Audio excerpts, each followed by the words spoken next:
Chapter 1926. Yun Shishir was puzzled and asked, What do you mean? Jiang Shen downed the remaining dry red wine in his glass in one gulp, then said casually, Actually, Huanyu has a lot of cinemas under its banner. In addition to the department stores that Disheng invests in, the reason why Huanyu can become half of the entertainment industry is because Huanyu constantly controls 80% of the media's influence and 60% of the cinema's shares. On the first day of the screening of The Green Apple, the Mu Group sent out a secret document early in the morning. CEO Mu said casually, The Green Apple must break the box office record for Chinese films. As employees, we worked hard. If it weren't for the Mu Group's large-scale increase in the screening times and promotion of The Green Apple, the movie might not have achieved such great results. Sister-in-law, strictly speaking, this is also one of the unspoken rules. After listening to Jiang Shen's serious explanation, Yun Shishir was dumbfounded. For a moment, her heart was filled with complicated feelings that she couldn't put into words. There was happiness, sweetness, disappointment, and a tinge of sadness. She had originally thought that The Green Apple had achieved such results because of her own capabilities. However, it seemed that it wasn't as simple as she thought. Lu Jinyu glanced at Yun Shishir's expression and quickly understood why she was disappointed. Hence, he said helplessly, Sister-in-law, don't overthink it. Although what Jiang Shen said was true, the movie was able to achieve such results because of its ability. Although the cinemas have increased the screening times, we didn't kidnap the audience and bring them to the cinemas. Hence, this shows that this movie is really charming. That's why it didn't disappoint and became the box office champion. It's been more than 10 days since the screening. It should be breaking the box office record soon, right? Jiang Shen said excitedly. Yes. It should be soon. The box office of a Chinese film was 2.9 billion yuan. Currently, the box office of The Green Apple was 2.89 billion yuan. It was only a few million yuan away. Hence, it wouldn't be a problem for The Green Apple to become the Chinese box office champion overnight. Yun Shishir fell silent. She looked at Mu Yaja in disdain. This man. No wonder there were always those gossips saying that she had a strong debut momentum. She must have a sugar daddy or a very strong backer behind her.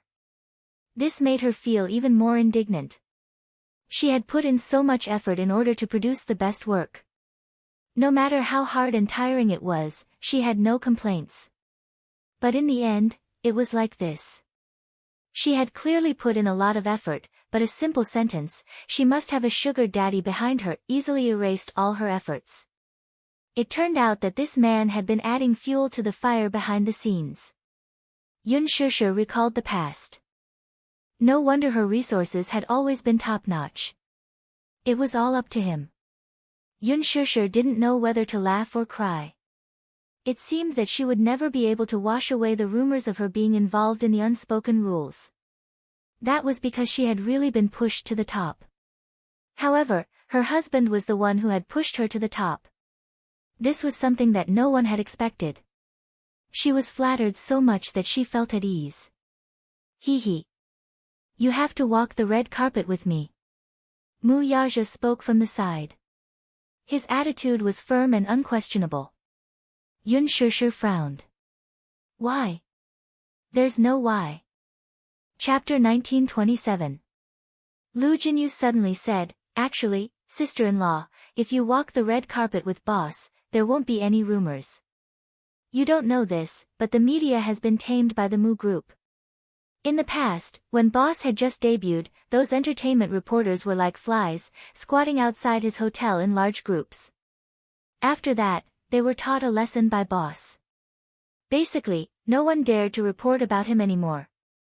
If they dare to use boss to create hype, they'll basically be banned. So, you should walk the red carpet with boss. It's easy. It doesn't matter who I walk with. The point is, he's really an awkward person. I just asked him to walk the red carpet with me, but he said that he was reluctant. I was being kind and told him to change to someone else, but he insisted that I walk the red carpet with him. Humph. He's so hard to please, Yun Shishir said awkwardly. The main point of her words was that Mu Yaja was an awkward and arrogant person. The problem was, a certain man's face darkened when he heard her first sentence. It doesn't matter who you walk with. He asked sinisterly, who else do you want to walk the red carpet with? He swore. No matter who, she said, regardless of gender, he would ban them. Just like how he banned Gu Xingzi. He meant what he said. Yun Shishir was stunned and suddenly felt a little angry. This man is so awkward. Why can't he be a gentleman? Look at Xiao Yichen and Yu Yu. Both of his sons know how to be gentlemanly to women. Why is he so overbearing when it comes to women? That's enough. No objections. It's decided about the film festival. Seeing Yun Shishir's disdainful expression, Mu Yaja was furious. He simply did not want to hear any objections from her and made the decision domineeringly. Yun Shishir wanted to say something but stopped. She raised her eyebrows and could not be bothered to object. Anyway, she had already decided to walk the red carpet with him. However, his attitude did not seem to be right. However, she had no choice. Anyway, he was a blockhead and would not understand what she was unhappy about. Lu Jinyu suddenly grinned and said, "Boss, do you think I should buy a judge's seat to play with?" "Jinyu, you don't know where to spend your money, do you? Why are you buying a judge's seat?" "I'm holding a trophy for my sister-in-law. The judges have the right to operate under the table. I'll buy a judge's seat and award the best actress to sister-in-law." Yun Shishir was amused by him. Jiang Shen ridiculed, "How can it be that simple? Behind this trophy, there are many benefits involved. Don't play with fire and burn yourself." "I was joking. But seriously, sister-in-law, you might not get the Best Actor award this year. Don't be disappointed if you don't win," Lu Jinyu comforted her again. Yun Shishir smiled and said helplessly, "Jinyu, that's enough. I'm not that fragile. It's just a trophy. I'm not that weak." "Oh, what a coincidence." A familiar voice came from not far away. Everyone turned around and saw Lin Fengtian and Qin Zhou walking over together.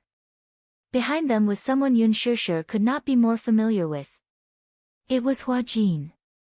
Hua Jin did not expect to see her here. This bar was famous.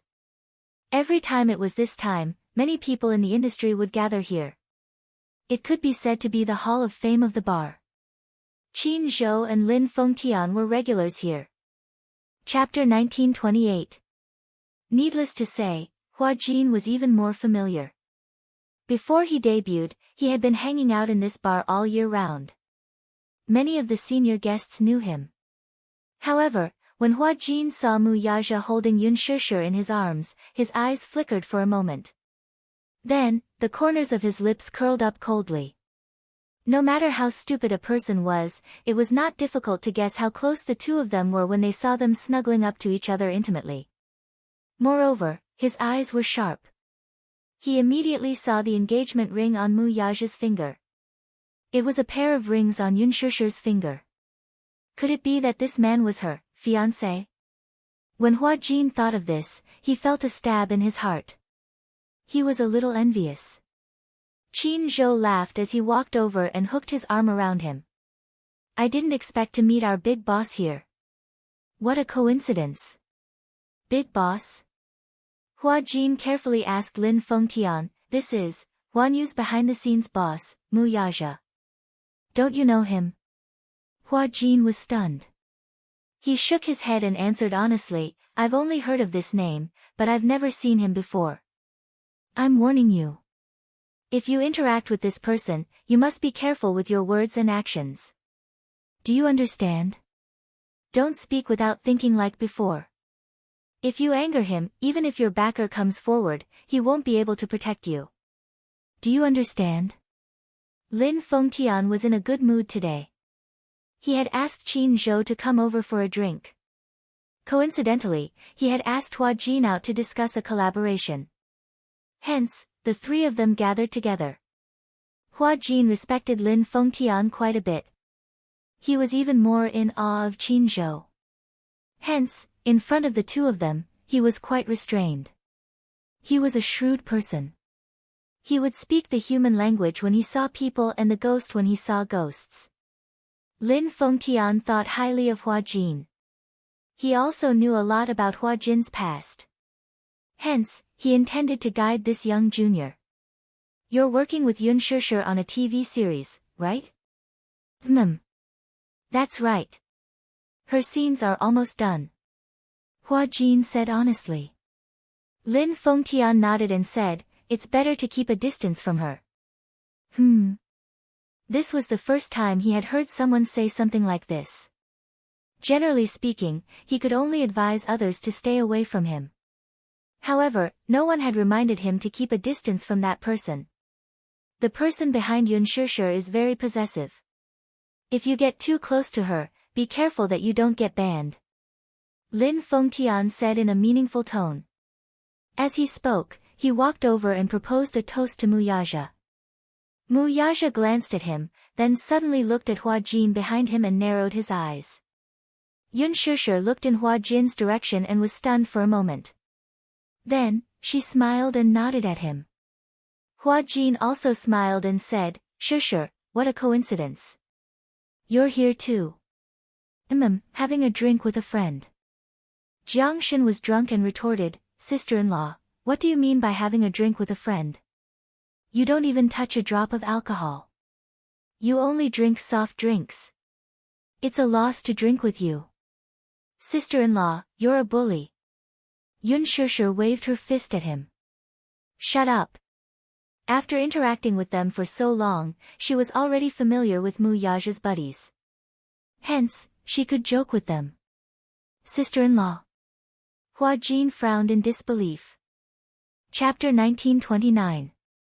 In the end, he addressed Yun Shishir as sister-in-law, in a respectful manner. What was the background of her fiancé? Even Lin Fengtian had personally reminded him not to speak without thinking and offend him.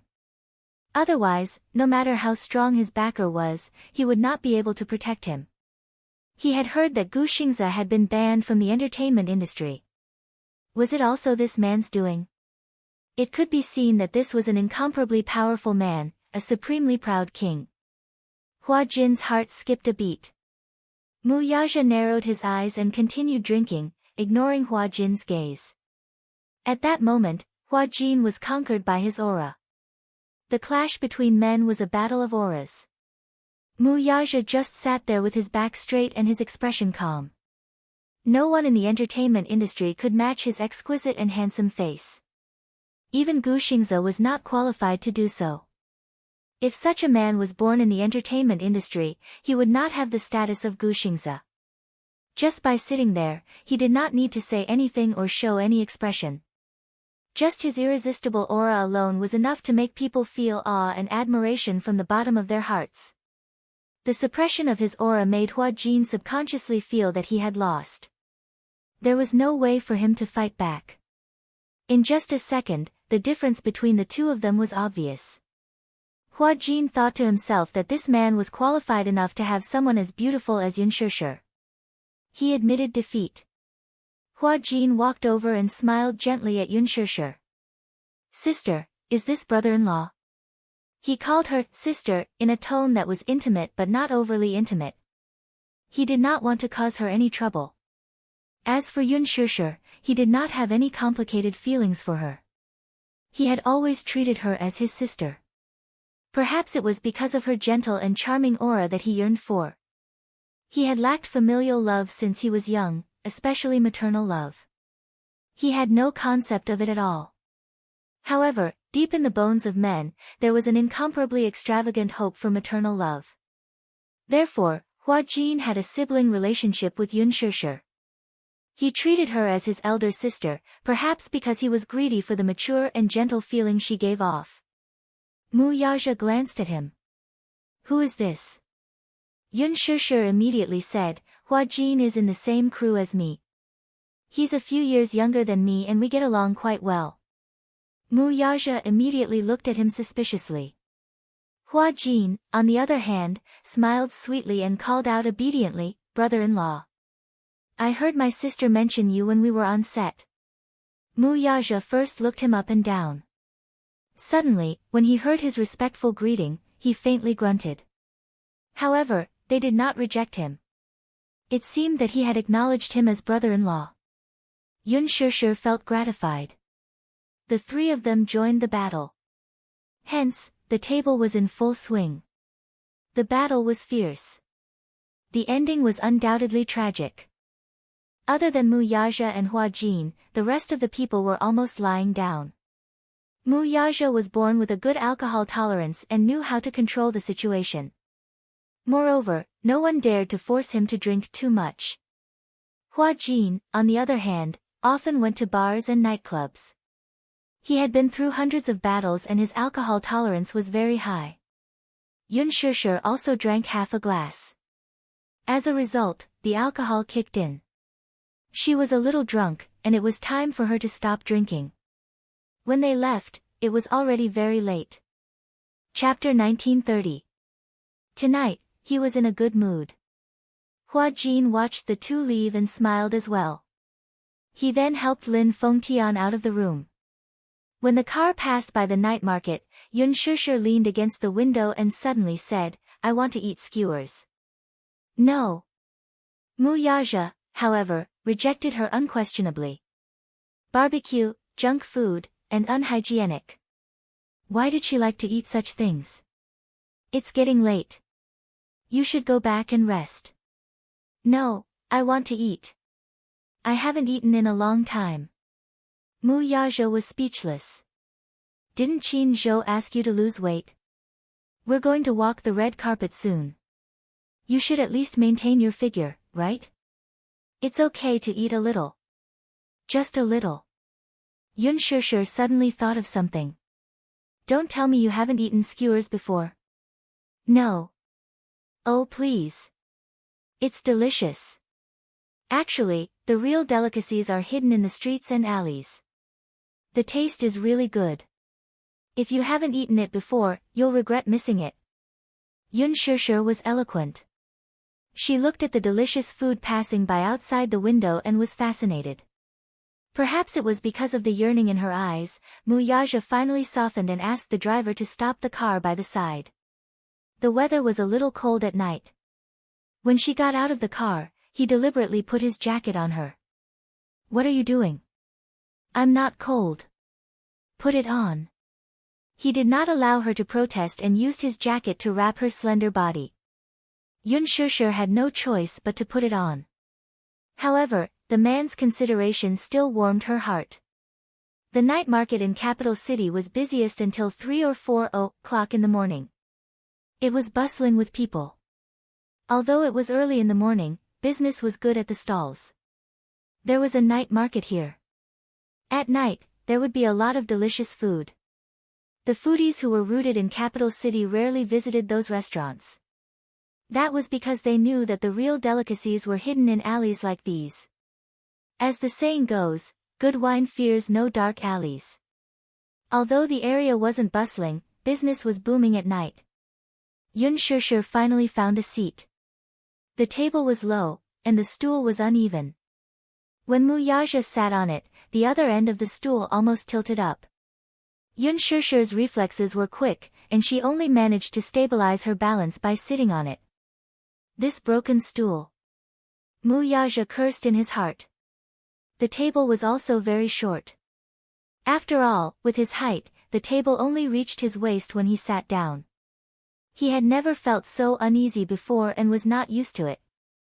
Yun Shishir glanced at his ashen face and laughed out loud. She had never seen Mu Yaja so nervous before. The Honorable Big Boss Mu was actually willing to lower himself to accompany her to eat at a roadside stall. Aya, could this be considered true love? Yun Shishir covered her mouth and snickered. She was overjoyed. Mu Yaja had never been to such an occasion before, so he was at a loss. He did not understand.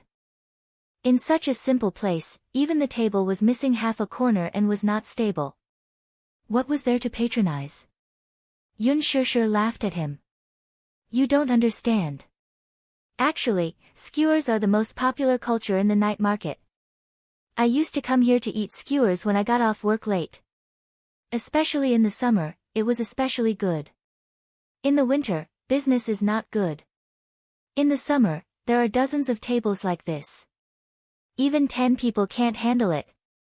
As Yun Shishir spoke, she lowered her head to order something.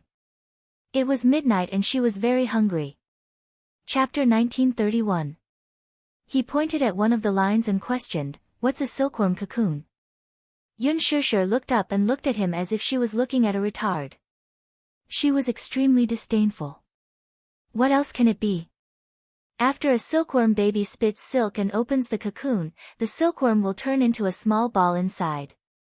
That's called a silkworm cocoon. Of course, he knew what a silkworm cocoon was. The problem was, could this show be eaten?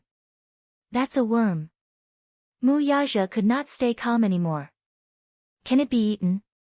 The taste is not bad. What's cicada? Mu Yaja's mysophobia was acting up. He felt that there was a black mass of worms flying in front of his eyes. Before he could see them, he already felt his stomach churning.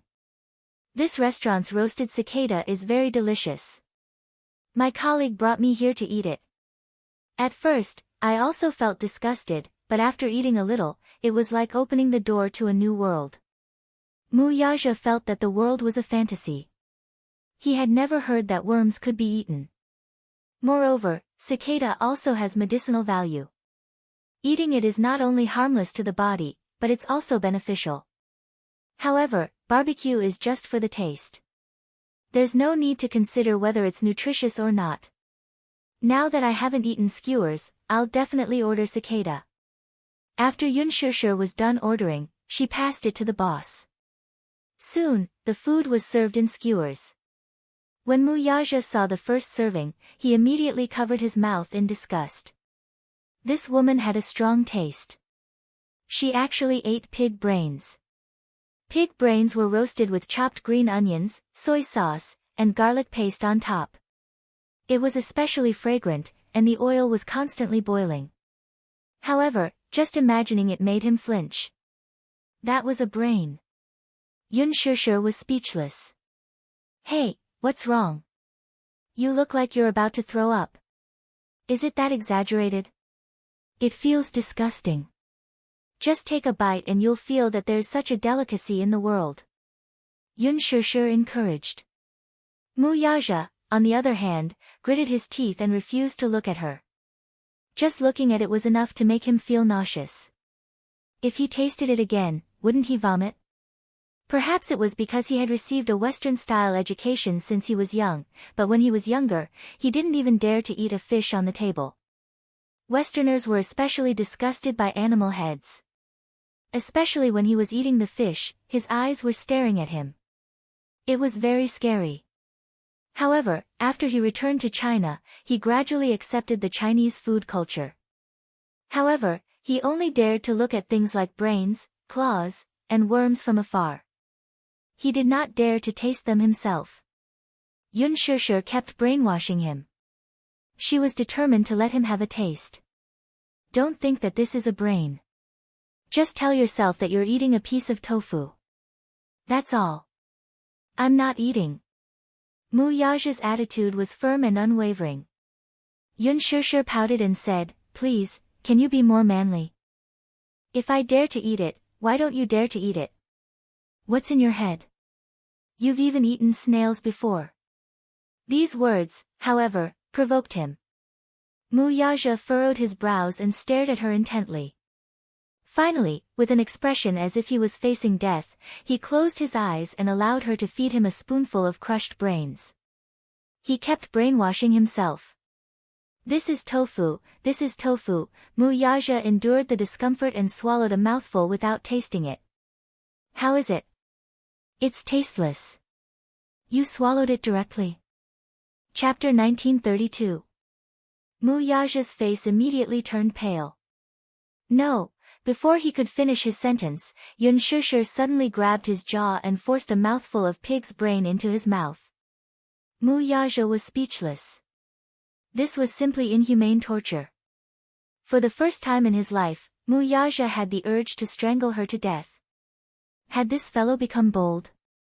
Just as he was about to explode, his tongue tasted a trace of extremely delicious food. His expression instantly froze. He did not think too much just now as all his attention was focused on her. However, when he tasted the taste with his senses, it was indeed very delicious. The taste was not bad. Yun Shishir grinned. He. Isn't that right? Doesn't it taste great? It's not bad. He expressed implicitly. However, these 3 words were already a compliment. It was an acknowledgement of the pig's brain. Look at how inexperienced you are. Yun Shishir snickered. Mu Yaja's expression immediately turned cold. This stupid woman actually dared to tease him so recklessly and even laughed at him for being inexperienced. However, he was not angry. Perhaps, he liked her no matter what she was like. He liked it when she teased him and made fun of him without restraint. This made him feel that there was no distance between them. All along, everyone, even Xiao Yichen, would more or less have a sense of respect for him. This feeling seemed to arise spontaneously. Even though he wanted to be closer to Xiao Yichen, the little guy was still very respectful of him. However, this woman made him feel that interacting with her was very natural and there was no need to be restrained by anything. This feeling was very good. While Mu Yaja was in a daze, Yun Shishir took advantage of the heat and stuffed another mouthful of cicada into his mouth. Yun Shishir smiled and said, "Try it. How does it taste?" Almost instinctively, Mu Yaja turned his head and spat out the cicada. "It's disgusting. I don't eat worms." The pig brain could barely accept it. Knowing won't do. He hated bugs the most. They felt dirty. Yun Shishir's lips twitched. "Why did you spit it out?" "I don't like it." "You also said earlier that you don't like eating pig brains. But after tasting it, don't you also think that it tastes pretty good?" "That's acceptable, but not the worm." Just thinking about it made him feel disgusted. "Forget it, I won't force you." Yun Shishir pouted and snorted, then continued to eat. She hadn't eaten skewers for a long time, so she enjoyed them very much. Mu Yaja looked at her silently. When she ate, there was a different kind of temptation. Her pouty little mouth took a bite of the skewer, and her lips glistened with oil. As she chewed, her tender lips opened and closed, which was extremely tempting. When she ate, her manners were very good. Perhaps it was because beautiful people had a special charm even when they were eating. This was what it meant to be a feast for the eyes. This little thing always unknowingly revealed such a coquettish look from time to time. Watching her eat so attractively, Mu Yaja suddenly felt his throat becoming slightly hoarse. "Eat slowly. Aren't you eating?" Yun Shishir looked at him with regret. "I ordered a lot. If you don't eat, you won't be able to finish it. If I can't finish it, I'll leave it." "What a waste of food." Yun Shishir snorted coldly. "No matter what, you have to finish it. Make the best use of it." Chapter 1933. Who asked you to order so much? Mu Yaja grumbled, but he picked up a skewer of crispy bones to share her burden. "Is it nice?" "Not bad." Yun Shishir laughed. "You don't know how to appreciate food. My dear, don't have such a heavy burden of being an idol. You should eat and drink well when you're alive." Mu Yaja was speechless. The two of them sat around the table. Yun Shishir ate heartily. She was full by the time she had finished eating. Mu Yaja stood up to settle the bill, but Yun Shishir waved her hand generously. "This meal is on me." Mu Yaja was speechless. "Wipe your mouth."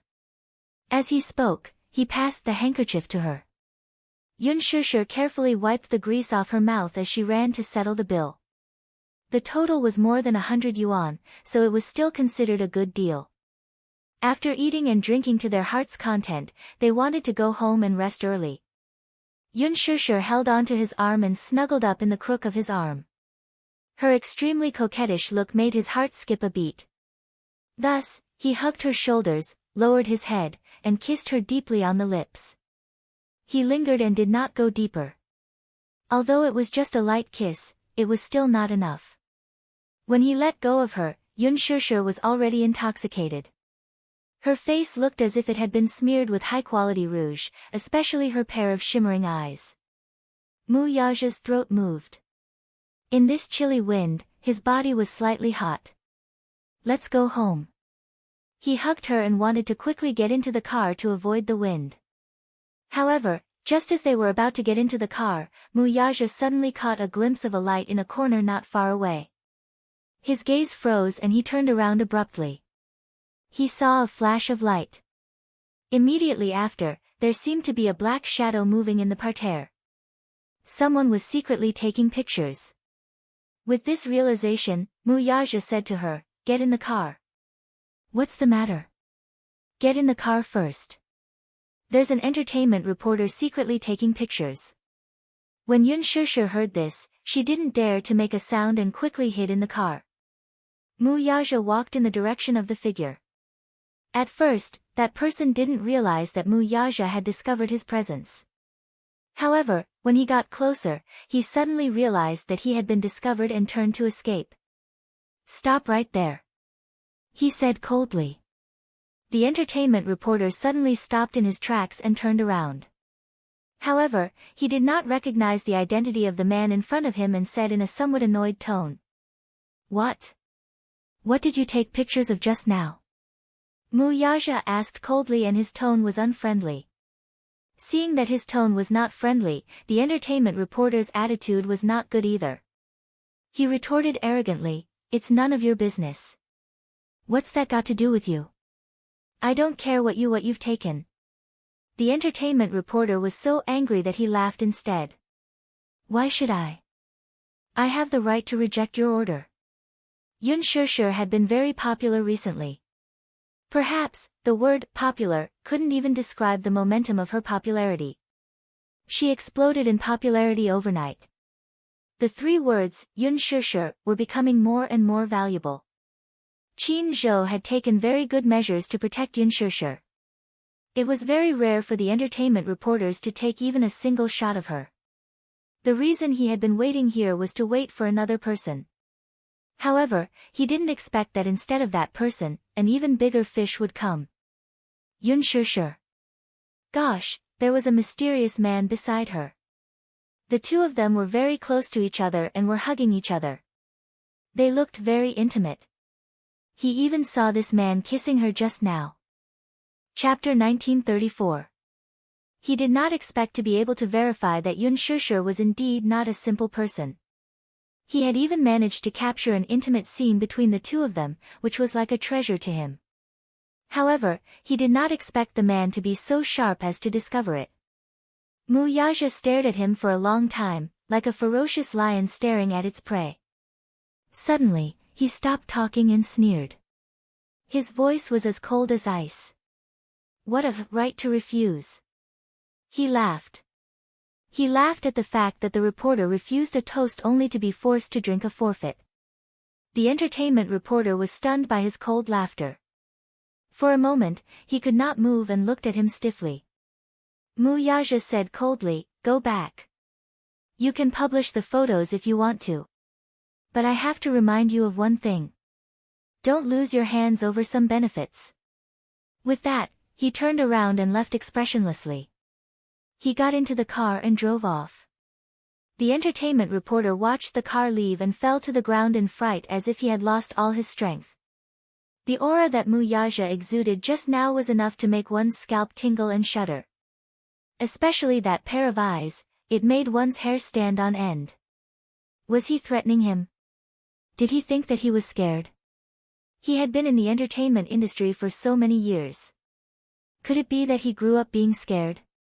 The entertainment reporter wiped the cold sweat off his forehead. He did not know who this man was to have such a threatening aura. He hugged his DSLR tightly and returned home. He decided to create a piece of news overnight and publish it in the early hours of the morning. It would definitely drive the website's click-through rate. For online portals like them, the click-through rate meant profit. In the car, Yun Shishir leaned against the window. She covered her face with a cap and put on a mask. Mu Yaja had only been there for a short while, but she was already fully armed. When he got into the car and saw that she was ready, he did not know whether to laugh or cry. He's gone. Who are you guarding against? Ah. Yun Shishir looked out of the window and asked doubtfully, who's so wicked to secretly take photos of me? Who else could it be other than entertainment reporters? You're so popular now. In the eyes of the reporters, you're like a delicious cake, Mu Yaja said indifferently. Ugh, Yun Shishir was still a little wary. Did you chase after him just now? No. Did you manage to capture anything? Mu Yaja laughed and said, I took a picture of us kissing. Does that count? Then he didn't delete it. It doesn't matter to me. Yun Shishir was his woman. He couldn't wait to announce it to the whole world. This way, no one would dare to covet his little thing. Therefore, he didn't mind being secretly photographed. However, the problem was that if someone secretly took a photo and brought it back to the chief editor, if they saw the person in the photo, it would be another matter if they dared to publish it. It could be seen that this entertainment reporter wasn't very experienced.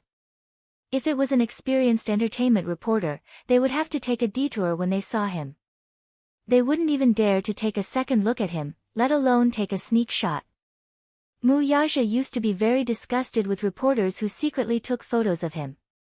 With his family background, the first crown prince of the capital, his extraordinary background, prominent power, and good looks, he became the object of public figures who were eager to find out more about him. In the eyes of the public, he was like a god. Man is a ridiculous thing. Chapter 1935.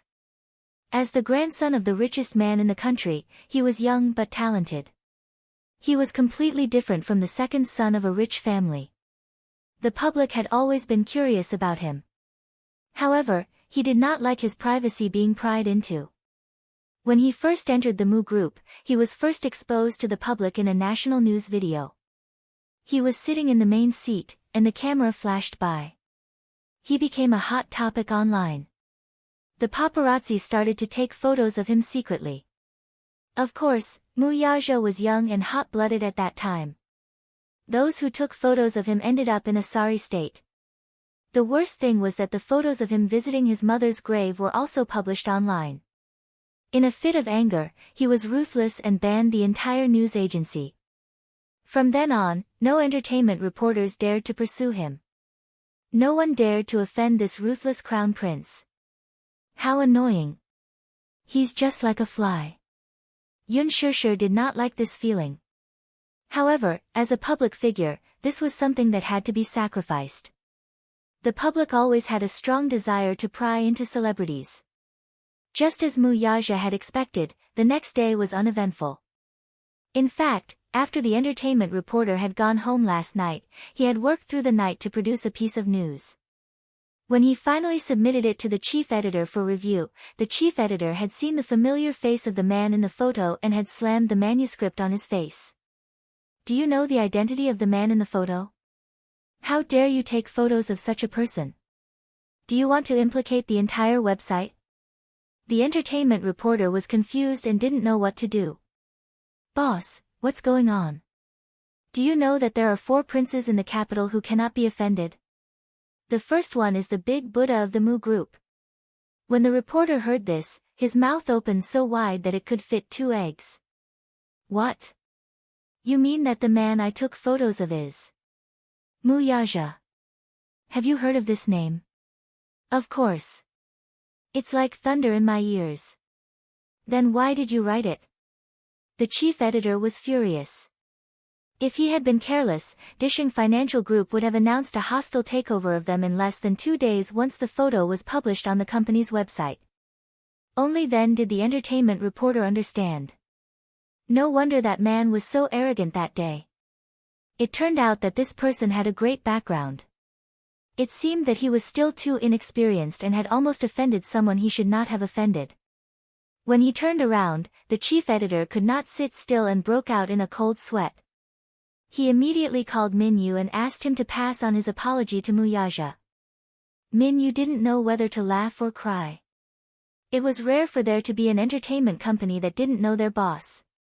They were inexperienced and didn't know the immensity of heaven and earth. He smiled and said, "I don't want this to happen again in the future." Of course. This kind of thing will never happen again. I just hope that Chairman Mu won't be angry because of this. We didn't discipline her well enough, and this happened. We've put Chairman Mu in a difficult position. Ha! It's good that you know the rules. Our boss hates private matters the most. In the future, please give more guidance to those people under you. Don't make any more trouble. After hearing Minyu's warning, the chief editor immediately thanked him profusely. It was only a few days before the opening of the film festival. Qin Zhou brought her to choose a gown. Yun Shishir rushed to film for another 2 days before returning home early. On the way home, she received a call from Gong Jie. Chapter 1936.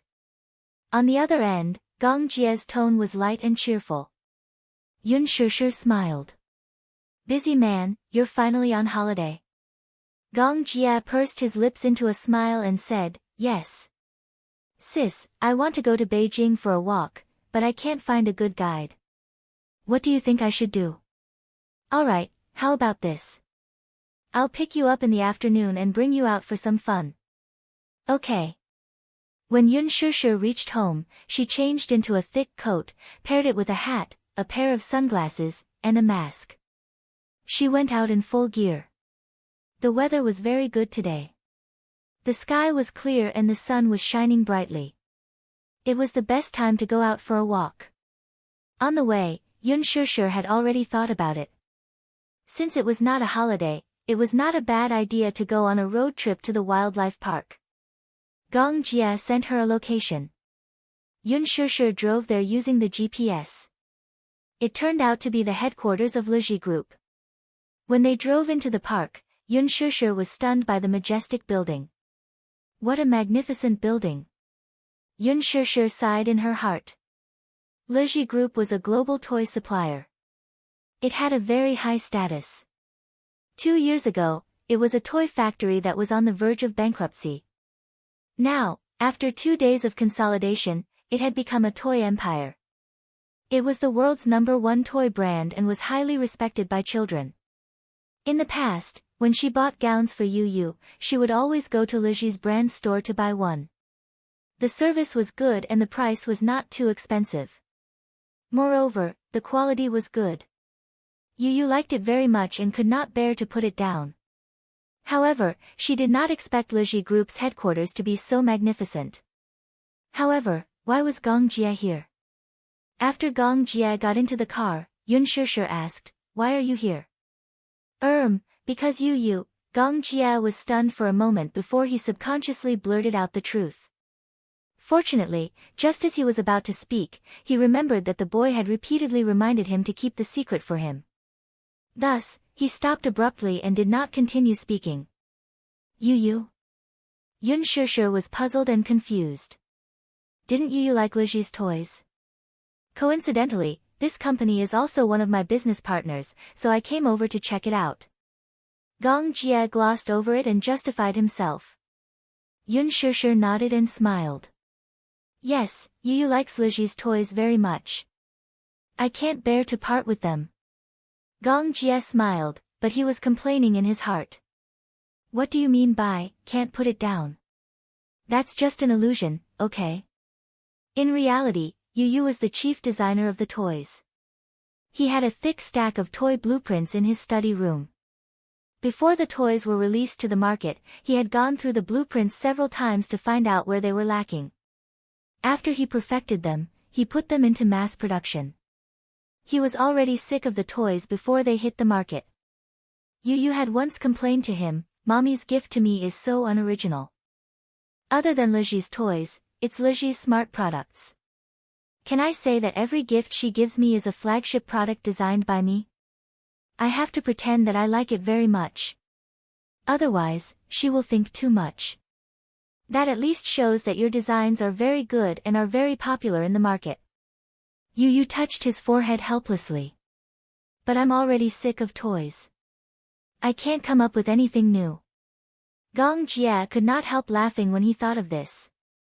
His stupid sister would never have thought that the chief designer of Liji's toys was her precious son. Chapter 1937. Gong Jie asked curiously. He was extremely surprised. How could his sister be so capable as to raise such a heaven-defying genius like Yu Yu? Compared to Yu Yu, Xiao Yichen was born in the same womb as Yu Yu and was also 8 months pregnant. Why was Xiao Yichen not as smart as Yu Yu? When he asked about Yu Yu said, "Mommy didn't teach me how to raise me. She has always let me do whatever I want and allowed me to develop freely." Gong Jie obviously didn't believe him. How could he develop freely to this extent? To be honest, he had always wanted to bring Yu Yu back to the Gong family. His father had always had high hopes for this child and had high hopes for him. He had always wondered what kind of child could come up with the Deva project and promote the research. If the research was successful, the Hurricane Group's future territory would be immeasurable. However, he still hadn't revealed Yu Yu's identity to his father. Yun Shishir smiled helplessly. I didn't really raise him. Yu Yu has been in poor health since he was young. I spent all my effort on his health. Poor health? Gong Jie raised his eyebrows. Yu Yu's health was indeed not satisfactory. He was very thin and was different from Xiao Yichen's sunny and energetic aura. Other than the mature and steady aura he gave off, there was also a strange feeling. His health seemed to be very poor. Once he exercised vigorously, his heart rate would be irregular and his breathing would be frighteningly rapid. He had never seen Yu Yu's illness, but he had always seen him pale and weak. Yun Shishir said quietly, yes. Because he was born prematurely and Xiao Yichen had taken all the nutrients from his mother's body, he didn't cry or make a fuss when he was born. His little face was purple and he didn't even breathe. When Xiao Yichen was born, he cried very loudly. Although he was also a premature baby, he was very healthy. However, Yu Yu underwent surgery right after she was born. After that, she was kept in an incubator for a long time before she passed the critical stage. He was almost gone. The nurses all said that if it weren't for the little guy's strong will to live, he wouldn't have made it. As Yun Shishir spoke, she paused and looked at him. Isn't it amazing? Such a young child actually had a strong will to live. Therefore, I feel that Yu Yu and I are fated to be together. He is the best gift that God has given me. Although she looked calm when she said this, when Yu Yu was in the critical stage and she had just given birth, she still held on to her body and painstakingly stayed by Yu Yu's side. At that time, she was filled with despair and uneasiness. She prayed all the time that this child would be safe and sound. Every minute, every second, was torture. This was because no one knew what fate this child would face in the next second. Would it be death? Would it be survival? Even the doctors couldn't say for sure. They only said that this child had a strong will to live, but his vitality was very weak. They could only try their best. Whether the child could survive or not depended on the child's luck. Yun Shishir was frightened when she heard this. She was afraid that the child wouldn't survive. When she was still in school, she actually didn't like children.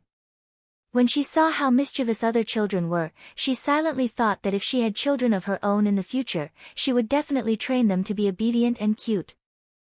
Chapter 1938. Motherhood could turn a fierce and aggressive woman into a gentle and soft woman. She was amazed by the wonders of God and the impermanence of the world. She was certain that once the two children were born, they would be separated from her.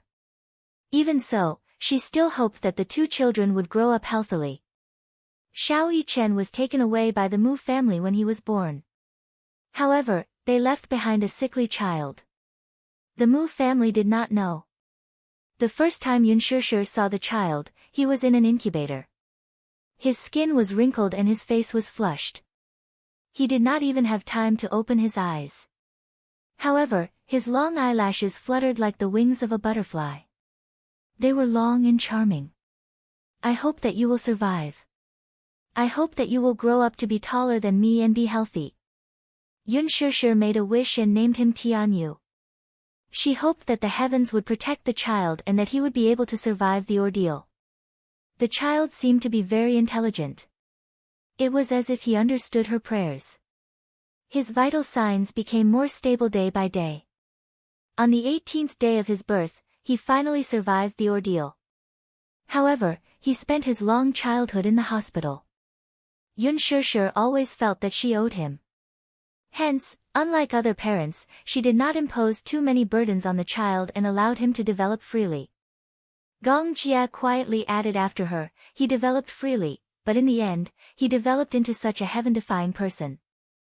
This little guy is young, but he is very smart. He has a sweet mouth and knows how to coax people. Yun Shishir was amused. Yes. Yes. I don't know who he learned that from. He will definitely be a lady killer when he grows up. Not only that. Now that I think about it, he will definitely be a lady killer when he grows up. He will be able to attract women from as young as 7 years old to as old as 70 years old. Ha! Yun Shishir began to imagine that when Yu grew up, there would be many girls lining up to pursue him. She could not help but feel amused. Time passed quickly. In the blink of an eye, 7 years had passed.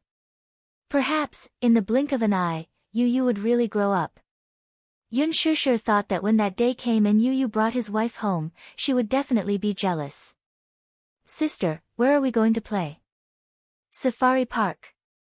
Look at animals. Gong Jia raised his eyebrows in anticipation. I've never been to a zoo since I was young. How could this be? Gong Jia said indifferently, because I had a lot of tasks when I was young, my father gave me a lot of plans, so I didn't have the time to play. The zoo is very interesting. We'll go on a road trip and drive around the park. Alright. Gong Jia agreed happily. As long as he could be with her, he would like to go anywhere. When they arrived at the gate of the zoo, they were charged for stopping a taxi. Yun Shishir had already booked the tickets online. Now that the internet was developed, everything was very convenient. One only needed to scan the QR code to obtain a pass. The safari park had a special road trip. What was different from other zoos was that here, one could have close contact with some gentle animals. In the zoo, other than the area for ferocious animals, visitors could park their cars at any time and interact with the animals. It was very interesting. This zoo was very popular. Although it was not a weekend, it still attracted many visitors and the queue was very long. Chapter 1939. Before this, she had specially prepared a lot of carrots and vegetables in advance, intending to feed them to the small animals. After successfully entering the park, Yun Shishir's car was quickly stopped by a cute alpaca. These animals in the wildlife park were all very smart. When they saw the car, they would casually walk forward and stop the car to ask for food. Some would even stick their heads into the car window and lick it with their tongues. They would use a pair of curious and bright eyes to stare at them like spiritual spirits. What's this? Gong Jia's eyes widened in surprise. He looked very interested in the alpaca that was blocking the car and chewing non-stop. Alpaca. Yes, it has a nickname. It's called Grass Mud Horse. Is it asking us for food? Gong Jia asked curiously. His handsome eyes were slightly smiling as he looked at the alpaca. A pair of lazy eyes stared at the car. Then, with lazy and decadent steps, it slowly walked to the car window. After posing, it calmly stuck its head out of the car window and opened its mouth wide. Gong Jia was amused. So bad, stopping the car to ask for food. How scheming. It's very clever. Yun Shishir laughed again. Give it a carrot. It likes carrots. Gong Jia had just taken out a carrot from the food container. Before he could feed it, the alpaca's eyes lit up and it nimbly took the carrot from his hand. Its rude and unreasonable actions were undoubtedly snatching food. Gong Jia was stunned. He felt like he was being charged a toll. Yun Shishir didn't know whether to laugh or cry. She looked at the alpaca that had destroyed a carrot. Then, it looked at the food container in Gong Jia's hand and licked his face with its long tongue. Gong Jia snatched it away in disgust and hugged Yun Shishir's shoulder. Sister, save me. Don't tell me you're afraid of an alpaca. I dislike it. Its mouth stinks. The Gong Jia was a bit of a clean freak. After being licked by the alpaca, he was disgusted. Yun Shishir said enviously, Shao Jia, you don't cherish it. This alpaca was very cold. Most people wanted to get close to it, but it ignored them. It licks you because it likes you. Of course not.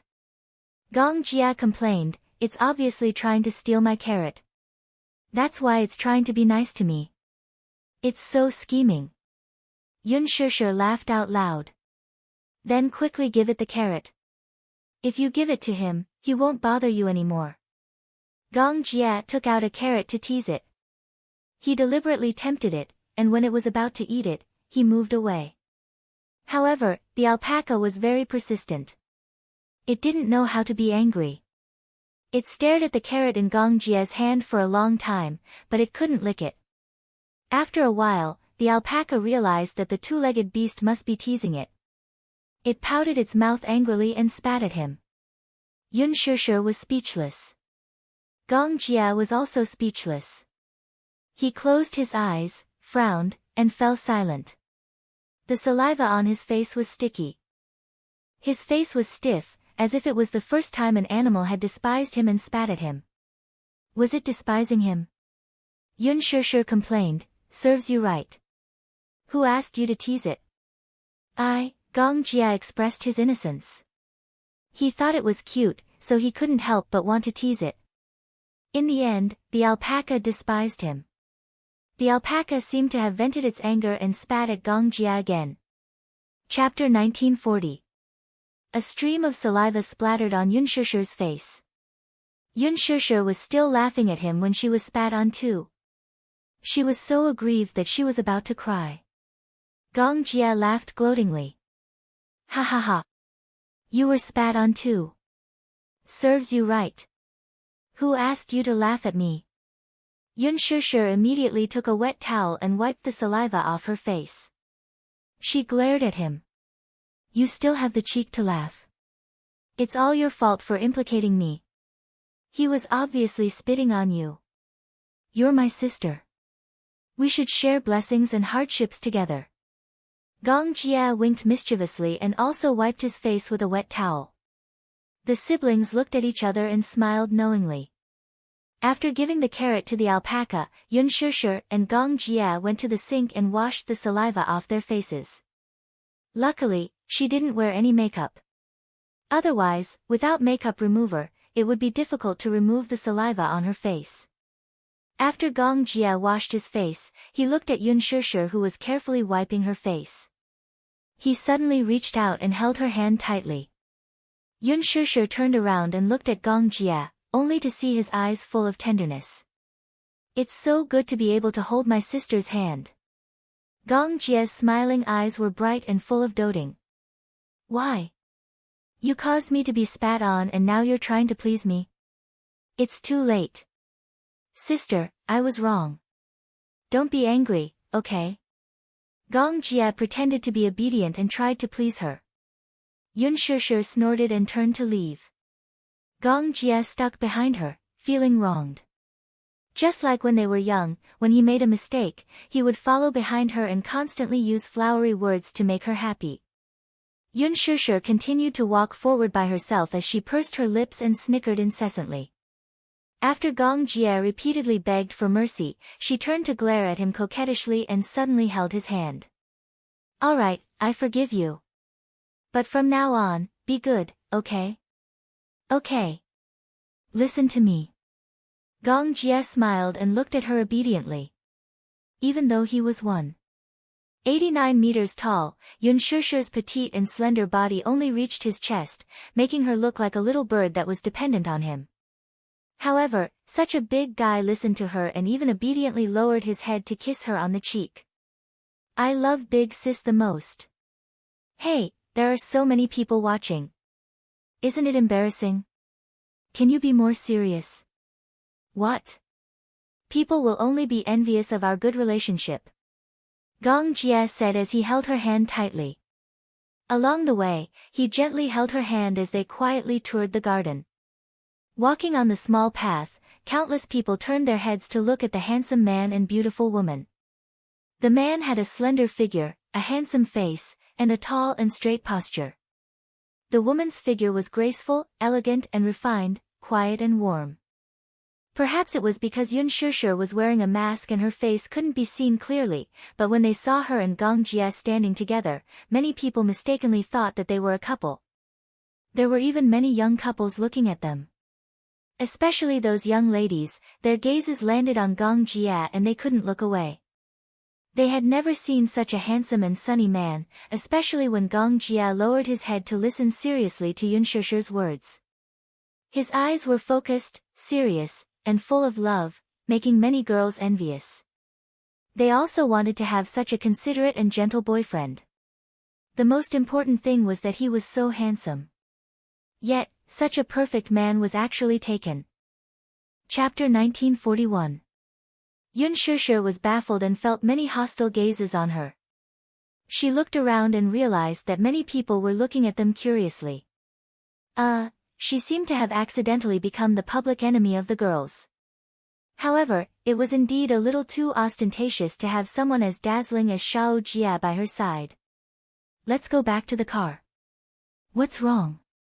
Gong Jie did not notice the admiring gazes behind him and raised his eyebrows curiously. Tired? Yeah, a little.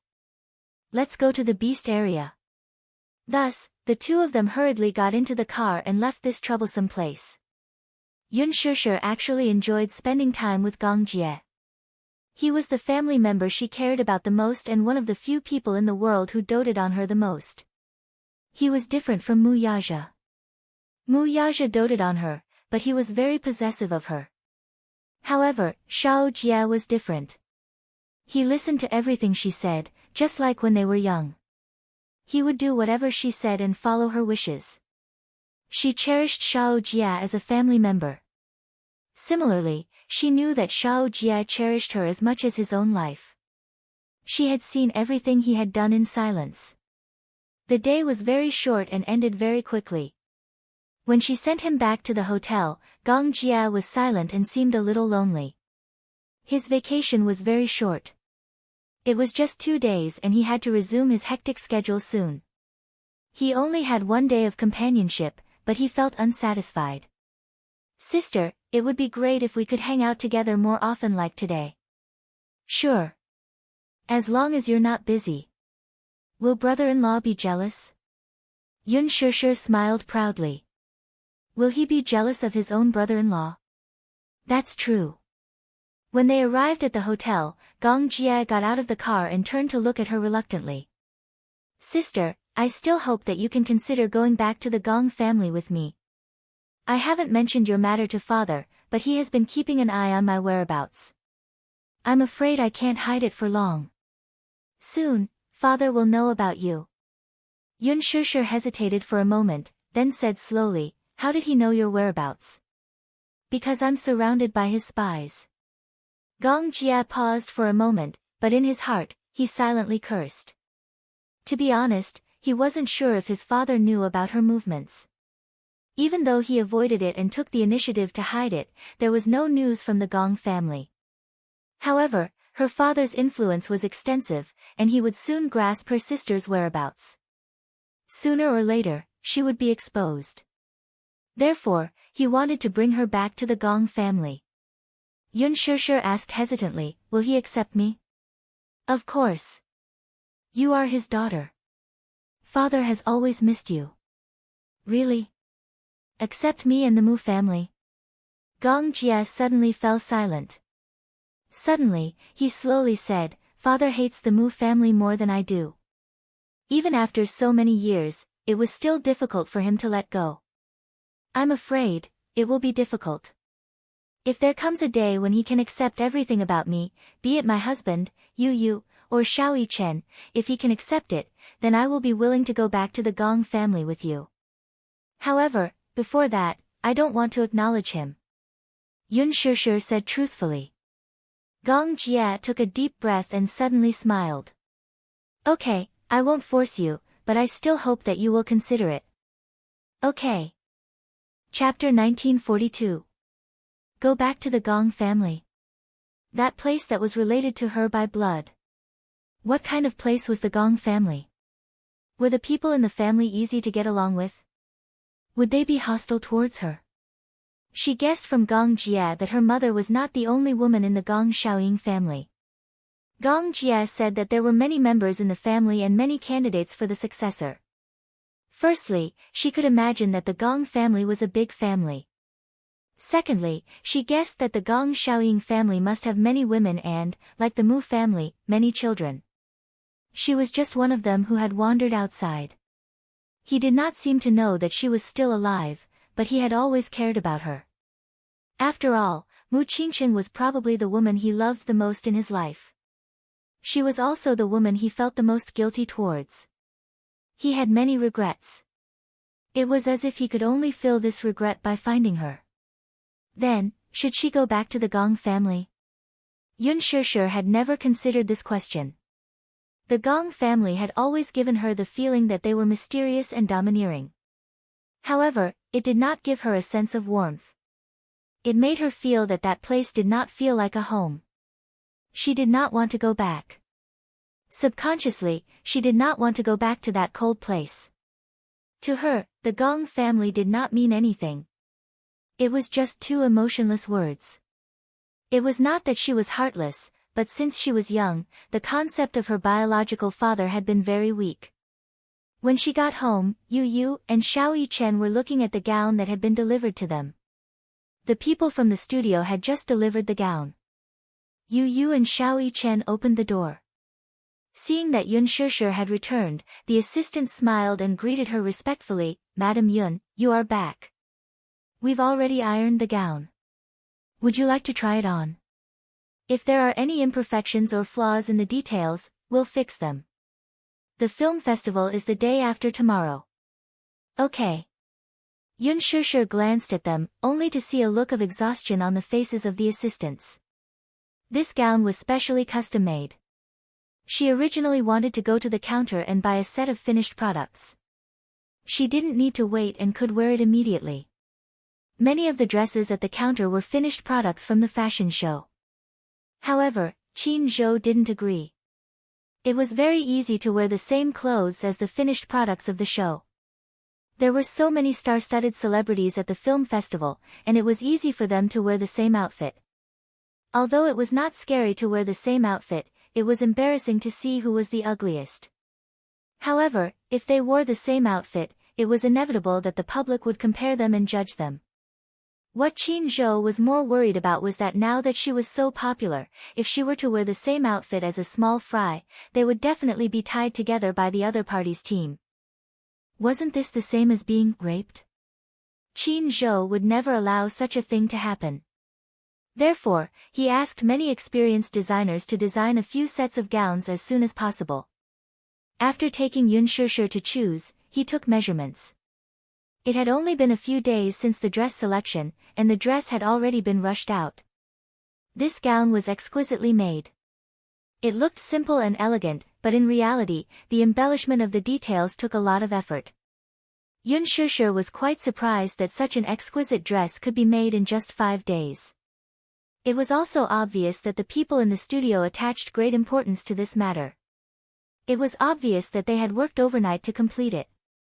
Originally, they had called Qin Zhou and asked him to go to the studio with Yun Shishir to try on the gown. Chapter 1943. A few assistants helped her change into the gown. After changing, Yun Shishir stood in front of the full-length mirror and looked at herself in satisfaction. She had to admit that Qin Zhou had a unique taste. She had thought that he would custom-make a gorgeous gown for her, but in fact, he had custom-made a simple and beautiful gown for her. The Green Apple had been nominated for many awards at the film festival. Therefore, she had to match the atmosphere of the movie when she walked the red carpet. In the movie, she had created a pure and elegant image. Therefore, when she walked the red carpet, if she were to put on too much makeup, it would make the movie fans feel unfamiliar with her. She had to match the theme of the movie and promote it further. Most of the fans at the film festival were attracted to her performance in The Green Apple. Therefore, Qin Zhou had custom-made a pure and elegant gown for her. This way, the fans would feel immersed, as if the character in the movie had walked out of the screen alive. The snow-white gown was embellished with delicate blue lace. It was refined and elegant, and it was beautiful beyond compare. Coupled with the crystal-like nude makeup, it looked pure and elegant. It was very beautiful. Yun Shishir was also very satisfied. She walked out in the gown and stood in front of Yu Yu and Xiao Yichen. What do you think of this gown? Wow! Xiao Yichen immediately exclaimed in surprise, Mommy is so beautiful. This was the so-called clothes rack. Yun Shishir had a delicate frame, a well-proportioned body, and a rare golden ratio. Her legs were very long, so even though she was wearing slippers, she still looked very elegant. Xiao Yichen felt that his mommy looked good no matter what she wore. Not only was his mommy beautiful, but she also had a very elegant aura. Beauty could be improved later, but elegance was very difficult to improve. Some female celebrities were very beautiful, but they were so delicate that they looked like soulless porcelain dolls. They were very empty and lacked charm. Therefore, temperament was sometimes even more charming than beauty. Yu Yu crossed his arms and looked at her with a deep gaze. He quietly sized her up and suddenly smiled gently. Mommy looks very good in this gown. Why did you take so long to answer? Yun Shishir pouted. Are you saying something against your will to make Mommy happy? What? You look good no matter what you wear. How can I lie to you? You still deny it? What do you mean by, I look good in anything? You can't lie to Mommy. Xiao Yichen snickered. There's a saying that goes, beauty is in the eye of the beholder. You taught me. Yun Shishir blushed. What lover? Yu said that Mommy must have been his lover in his past life. That's why they were fated to meet in this life. Before Xiao Yichen could finish his sentence, Yu covered his mouth and glared at him. What nonsense are you spouting? Little Yichen looked at him innocently. Blinking his eyes, he seemed to be silently accusing him, you're the one who told me that. He wasn't spouting nonsense. Yu had told him before that a daughter was her father's lover in his past life. Therefore, it should be the same for a mother and a son.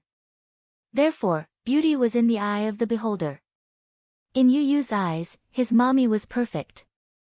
No one could compare to her in this world. However, Yu hated Xiao Yichen for failing to live up to his expectations. He gritted his teeth. How could he say something like that in front of Mommy? Chapter 1944. It was a pure thought, but when he said it, it made him seem like he had an Oedipus complex. Yun Shishir looked at the two little guys and suddenly burst into laughter. Yu, don't bully your older brother. Yu looked at her innocently, feeling helpless. Finally, she let go of his hand helplessly. However, her cold gaze seemed to be warning Xiao Yichen not to say anything else. Xiao Yichen made an okay sign. Yun Shishir changed out of the gown, and the assistants came forward to ask about it. Yun Shishir was very satisfied with the gown and said, it's already perfect. Thank you for your hard work. You must have put in a lot of effort to rush this gown, right? The assistants looked at each other and heaved a sigh of relief. Madam Yun, it's good that you're satisfied. However, it's only right that we put in a lot of effort. Customers come first. Our goal is to make sure that you're satisfied. After sending off the people from the studio, Yu pestered Yun Shishir and asked, Mommy, are you going to walk the red carpet with Daddy at the film festival the day after tomorrow? How did you know? Daddy told me. Yu pursed his lips and smiled, but he looked a little lonely. I also want to walk the red carpet with Mommy. Xiao Yichen lowered his little head in loneliness. I'm so envious of Daddy. He can walk the red carpet with beautiful Mommy. I'm so envious. Daddy deliberately told us. Isn't it obvious that he's showing off? Yu Yu hugged his chest indignantly and felt very indignant. He's really grown up. Even a blockhead like Daddy is following the trend and showing off his love. Sigh. Yun Shishir looked at them in a daze and didn't know whether to laugh or cry. These two little guys looked like they were putting on a show. She squatted down in front of them and pondered for a moment. Suddenly, she smiled and said, "One day, I'll let you walk the red carpet with Mommy, okay?" Yu Yu and Xiao Yichen looked up in surprise when they heard this. They looked at her in disbelief and said in unison, "Really?" Xiao Yichen was especially excited. "Can we really walk the red carpet with Mommy?" "Yes. Of course. When Mommy becomes the best actress, I'll walk the red carpet with you." Xiao Yichen was elated and he clapped his hands. "That's great. Mommy, I love you. However, Mommy you uses, Mommy, and Mommy, don't make us wait too long. You Mommy my, Mommy Mommy, Mommy Mommy Mommy A's Mommy's she's Mommy love Mom Mommy Mommy's her.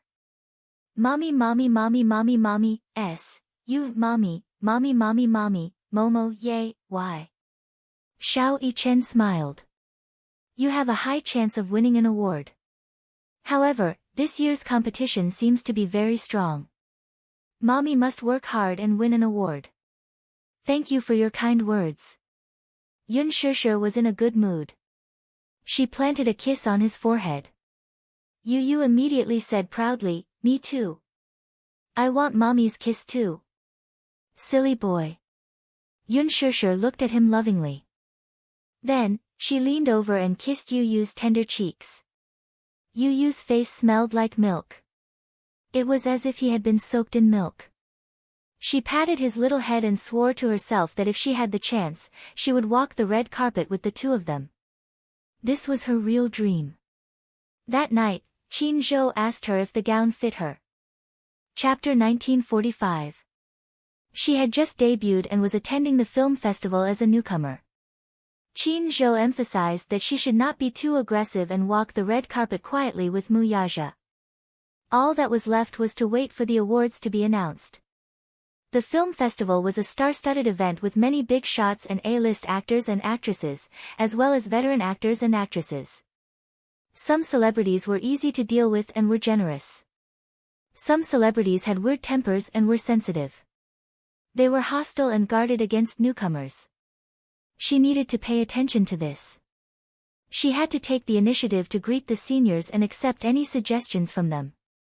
She had to deal with those who were not friendly to her calmly. After all, she had just debuted and was inexperienced. It was normal for her to be ostracized. It was difficult for newcomers to survive in any field. All of them had been newbies before. Their wives had gone through hardships to become their wives, and they were experienced. Naturally, they had to be a little more arrogant and liked to put on airs. They had to cater to them and avoid unnecessary disputes. Actually, Qin Zhou was worried that Yun Shishir would be ostracized at the film festival. After all, she was a newcomer but had a strong momentum. She had a box office of billions. Moreover, The Green Apple had broken the box office record. Therefore, many people were hostile to her and speculated about her. However, he heard that Yun Shishir and Chairman Mu were walking the red carpet together and that their seats were arranged to be next to each other. With Chairman Mu around, she should not be in too much trouble. After a while, Qin Zhou sent over the draft of the media interview. Some of the key questions were listed and the answers were written. He asked her to memorize them and improvise. Yun Shishir was impressed by his thoughtfulness. She could not help but ask, "Are there any interviews on the day of the film festival?" "It's not an interview. It's a routine interview with all the main cast of The Green Apple. It's all very simple questions. You just have to memorize them. I've already contacted the media. There won't be any tricky questions. As long as they're not tricky questions. Don't worry." We've already communicated with the media beforehand. The questions on the press release in your hand will be the questions that the media will ask on that day. Memorize them and answer accordingly.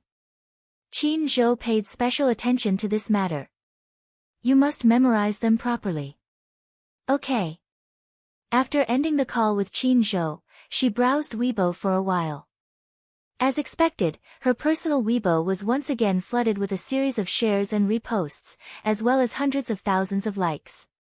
So, this was what it meant to be famous. She felt that after becoming famous, there wasn't much of a change for her. As a public figure, he had indeed sacrificed a lot in his private life. Other than that, there wasn't much difference. Perhaps it was because her mentality was better, she adjusted very quickly. As usual, she clicked into Gu Xing's Weibo. The most recent post was the half-length photo of him in the bathroom. That was the condition he promised his fans after the box office hit 2 billion. After this Weibo post, there were no other updates. He had really disappeared without a trace. Other than the fact that there was no exposure or announcement, Mu Yaja's ban on him was even more comprehensive. All the advertisements that he endorsed had been removed from the TV station. However, due to the contract, some of the print advertisements of the big brands would still appear in the department stores. Chapter 1946. Including this film festival. Gu Xingze was supposed to be an important guest, but it was confirmed that he would not be attending this time. The absence of the male lead in The Green Apple would definitely cause a lot of discussion and speculation.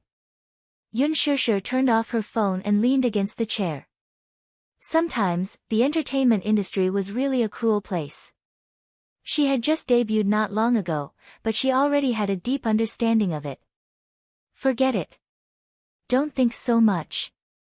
When Mu Yaja returned, Yun Shishir had already gone to bed early. Her phone had slipped to the side, but it was still lit up. He picked it up and glanced at it. She was still memorizing her script before going to bed. The man smiled helplessly. He tucked her in and caressed her cheek gently. Yun Shishir was a light sleeper. His touch woke her up quickly. She opened her sleepy eyes and was surprised to see him. You're back. She rubbed her eyes and complained, what time is it? Why are you back so late? I had something to do at the company, so I delayed it. Have you had dinner? Yun Shishir asked with concern. His stomach was not very good, so she always paid attention to whether he ate 3 meals on time. Yes. Mu Yaja smiled. He sat on the side of the bed and smoothed her messy hair. You can't even take care of yourself, but you still have the time to worry about me? How could I? I'm clearly taking good care of myself. Yun Shishir got up slowly and hugged his waist. She hugged him quietly. She looked down and greedily pressed her face against his straight back. She suddenly felt a great sense of security. She liked to hug him quietly like this. This sense of security was as if she would not be afraid even if the sky fell down with him around. It's so good to have you. Every night when they hugged each other to sleep, she slept exceptionally well. She did not have any dreams and could always sleep until dawn. This feeling was very reassuring. Mu Yaja let her hug him quietly. After a busy day, he really enjoyed this peaceful time with her. Alright, go to sleep. I'm going to wash up. Yun Shishir remained silent. She continued to hug him and refused to let go. Mu Yaja did not know what to do with her and remained motionless. You're not sleepy. I'm sleepy. Yun Shishir was lazy and unwilling to move. She placed all her weight on him. Her dependence on him was evident at this moment. If you're tired, then go to bed early. Yun Shishir replied with an obviously reluctant to let go. I want to hug you more. Mu Yaja could not help but laugh.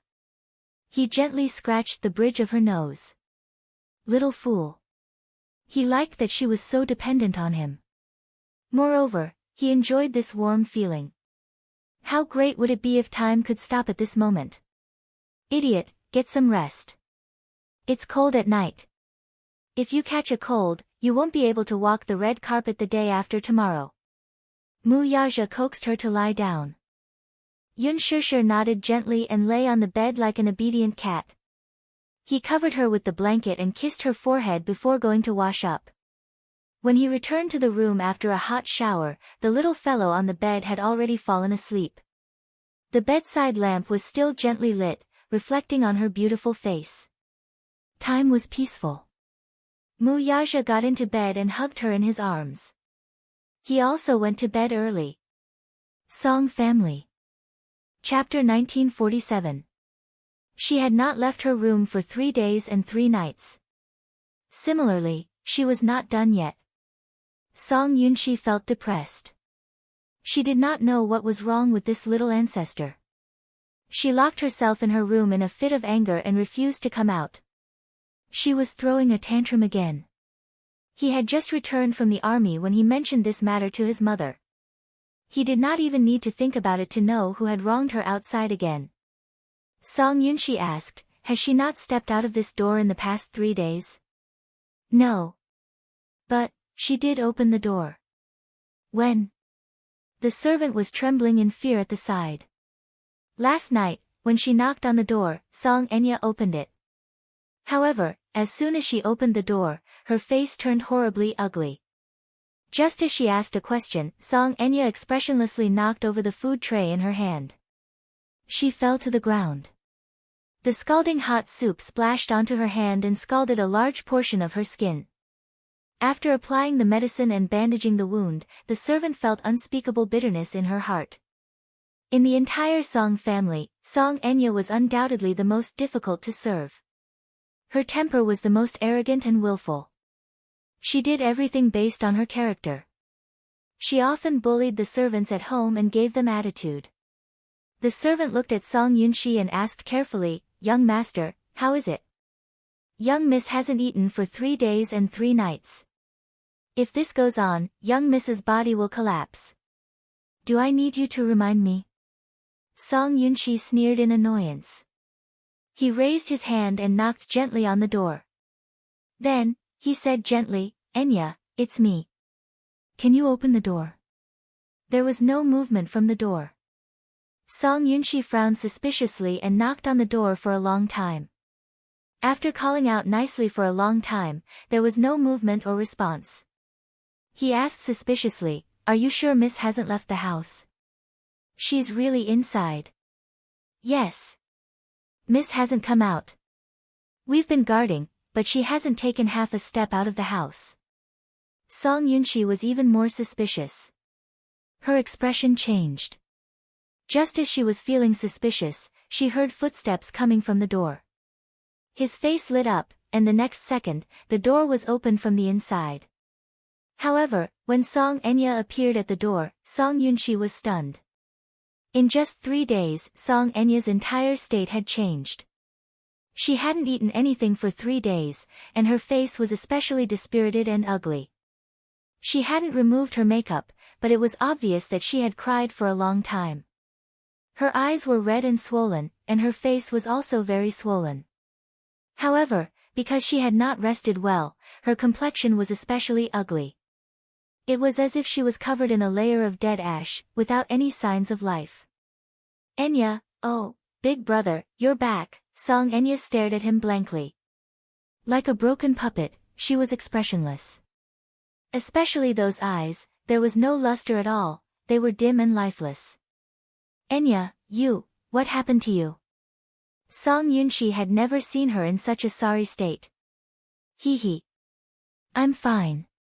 Her tone was flat and emotionless. He had thought that she would vent her anger on the servants like before, beating and scolding them to vent her anger, or perhaps she would rush into his arms and cry loudly. Alas, none of that happened. She only looked at him with an extremely terrifying and empty gaze, but it was as if she could see through his body and look elsewhere. Chapter 1948. Bring it in. Song Enya cut her off coldly and stepped aside to make way for her. Her calmness made Song Yunshi feel even more strange. He was even more worried. He would rather his sister cry and throw a tantrum and complain to him unreasonably than see his sister acting as if she had lost her mind. The servant did not think too much about it. As if she had been granted amnesty, she hurriedly lowered her head and respectfully brought the tray in. After the servant came out, Song Enya wanted to close the door. Song Yunshi quickly stopped her. Wait. Song Enya's actions were sluggish for a moment. She turned her head and looked at him blankly. Her eyes were still empty and lifeless, making one's heart tremble. She was clearly still alive, but she gave off a feeling that she was already dead. What's wrong with you? Song Yunshi questioned sternly. Look at yourself. How did you end up like this? Don't you think it's appropriate? Song Enya only said calmly, it's none of your business. These words were too cold.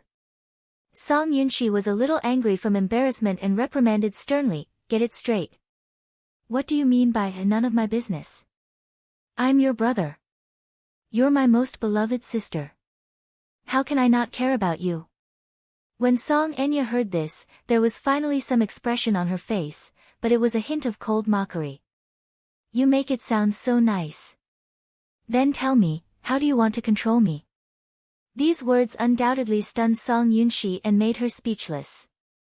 He did not know how to answer her sharp question. How can you control me? Song Enya smiled faintly, a trace of misery appearing on her haggard face. Brother, in your eyes, I must be very laughable, right?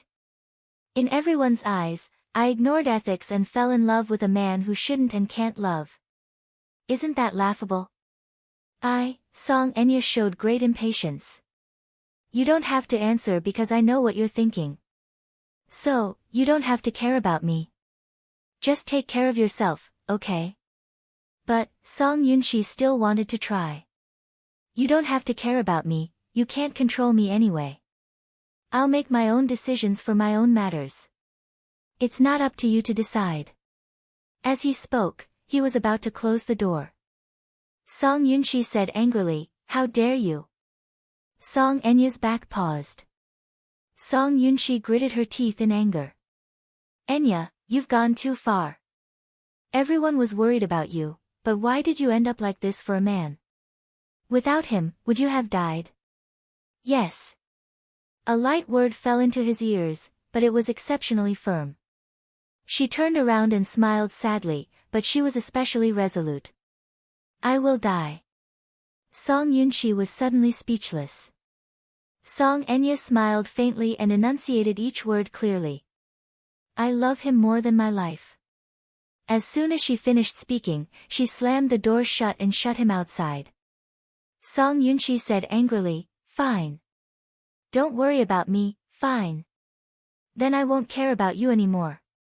He turned around and went downstairs. Jiang Qimeng walked over and asked worriedly, how is it?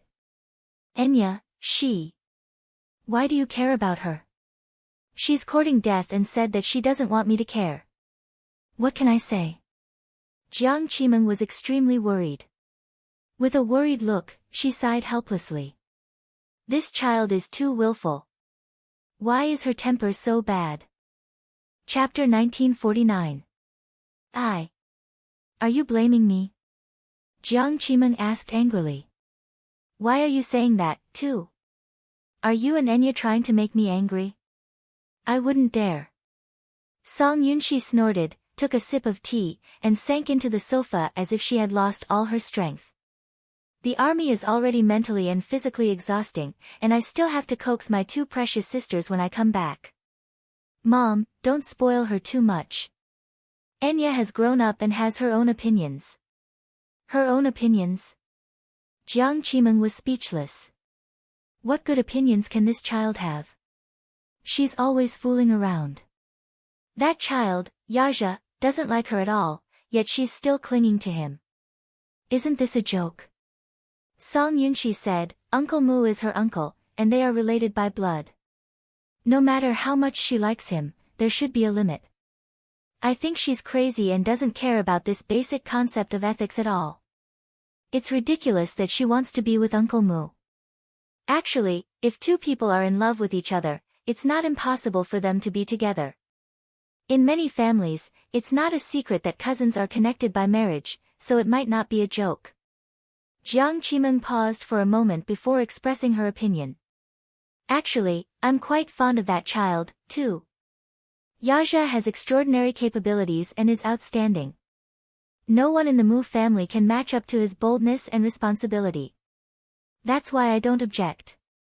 The problem is that Yaja only treats Enya as a sister. Feelings can't be forced. Moreover, he's especially stubborn. Mom, have you lost your mind, too?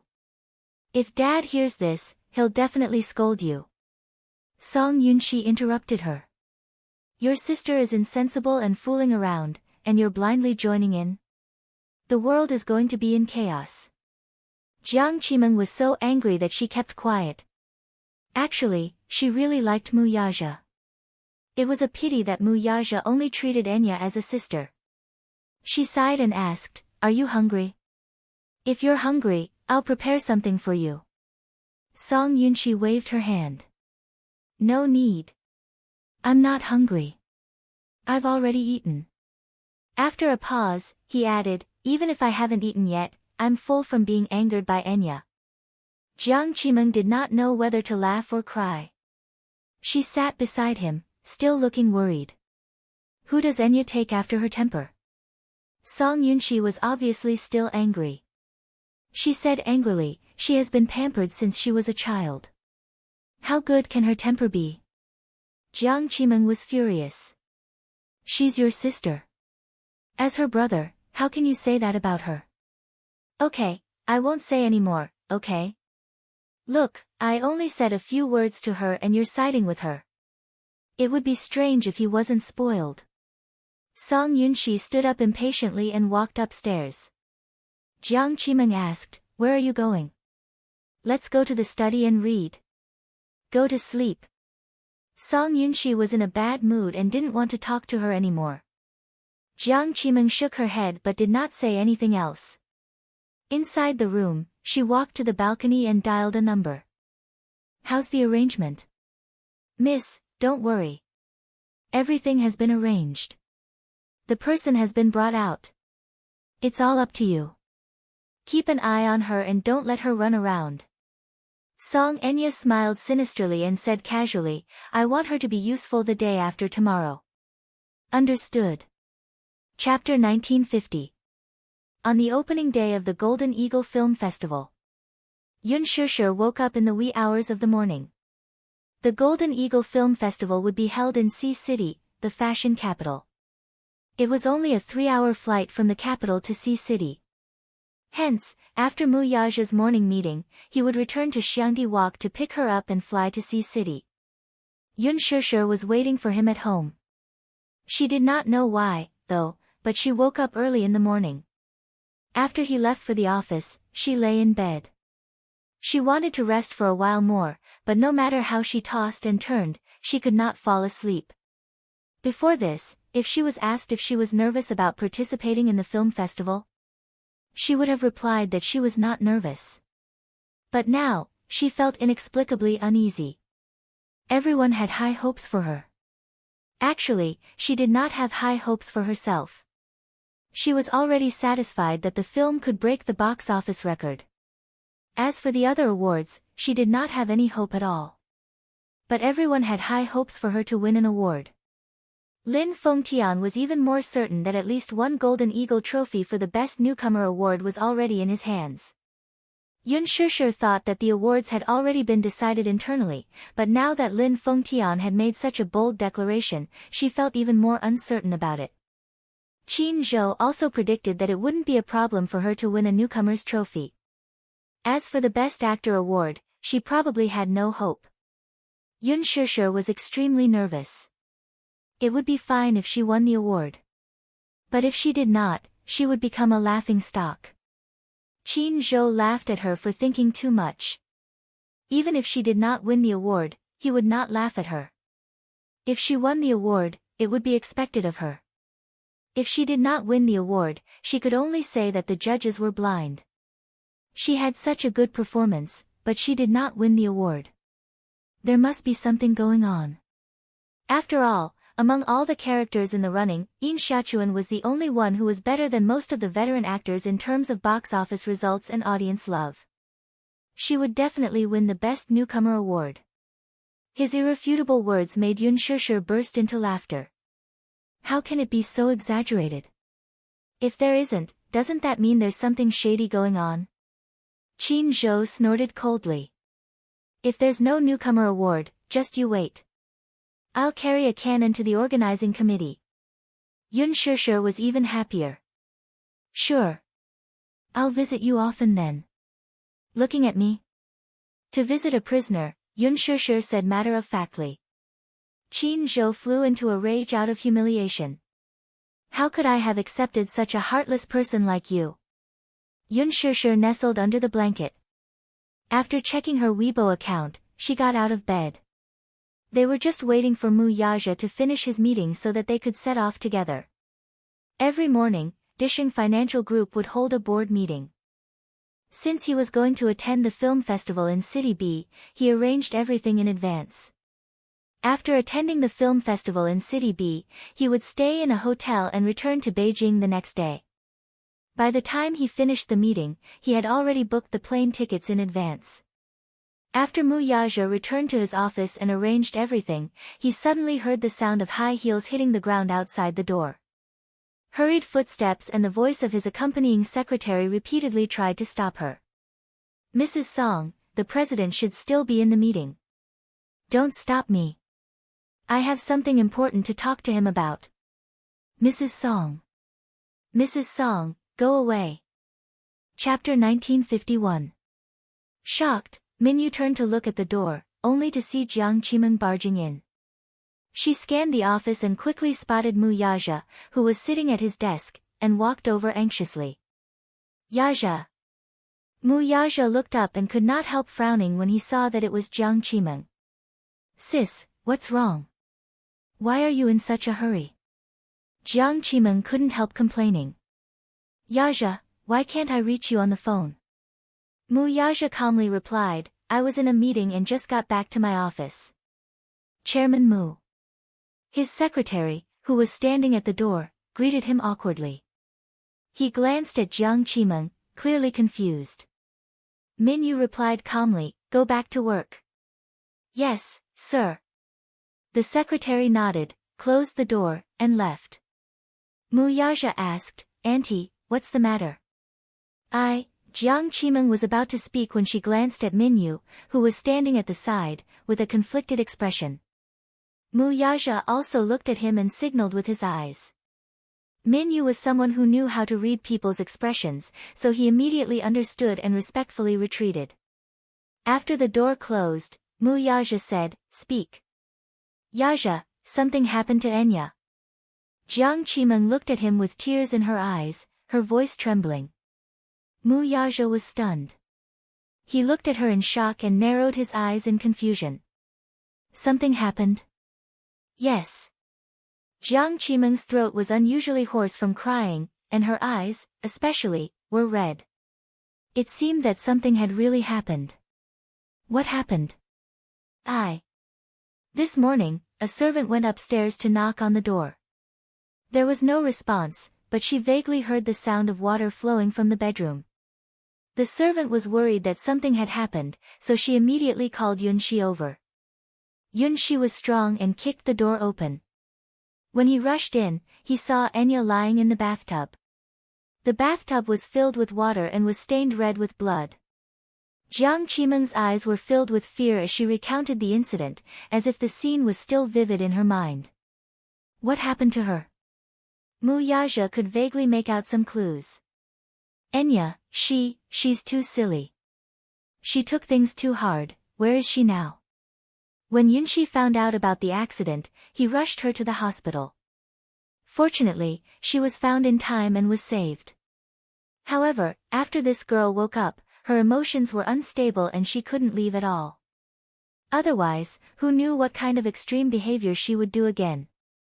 Now, Yunxi is taking care of her in the hospital. I didn't dare to tell your uncle about this because I was afraid that he would be angry. Jiang Qimeng said with lingering fear. She really did not dare to imagine if she would have lost her daughter forever if she had not discovered it in time. Mu Yaja's heart was slightly at ease when he heard from his mother that his niece had been rescued. That's good. Chapter 1952. Mu Yaja lowered his eyes and said calmly, I have something on in the afternoon. I'm very busy and can't leave. Jiang Qimeng thought that he would agree immediately. After all, apart from Yunxi and her father, Mu Yaja was probably the man who doted on her the most since she was young. Jiang Qimeng knew very well that Mu Yaja doted on her because she had a face that was almost carved out of the same mold as Jiang Yishan. Moreover, as she grew older, she became more and more similar to Jiang Yishan. Jiang Qimeng was also surprised. Jiang Yishan was the person Mu Yaja missed the most. The year his mother passed away, Mu Yaja almost collapsed. At that time, it was little Enya who accompanied him through it. Mu Yaja placed all his grief for his mother on Song Enya. Therefore, he doted on her very much. No matter what harsh conditions she put forward, he would fulfill them one by one. Only Song Enya could be willful and arrogant in front of him, and Mu Yaja tolerated her. All of this only came to an end when Yun Shishir appeared. Now, Mu Yaja was much colder to Song Enya. In the past, the Mu and Song families were very close. They moved around a lot.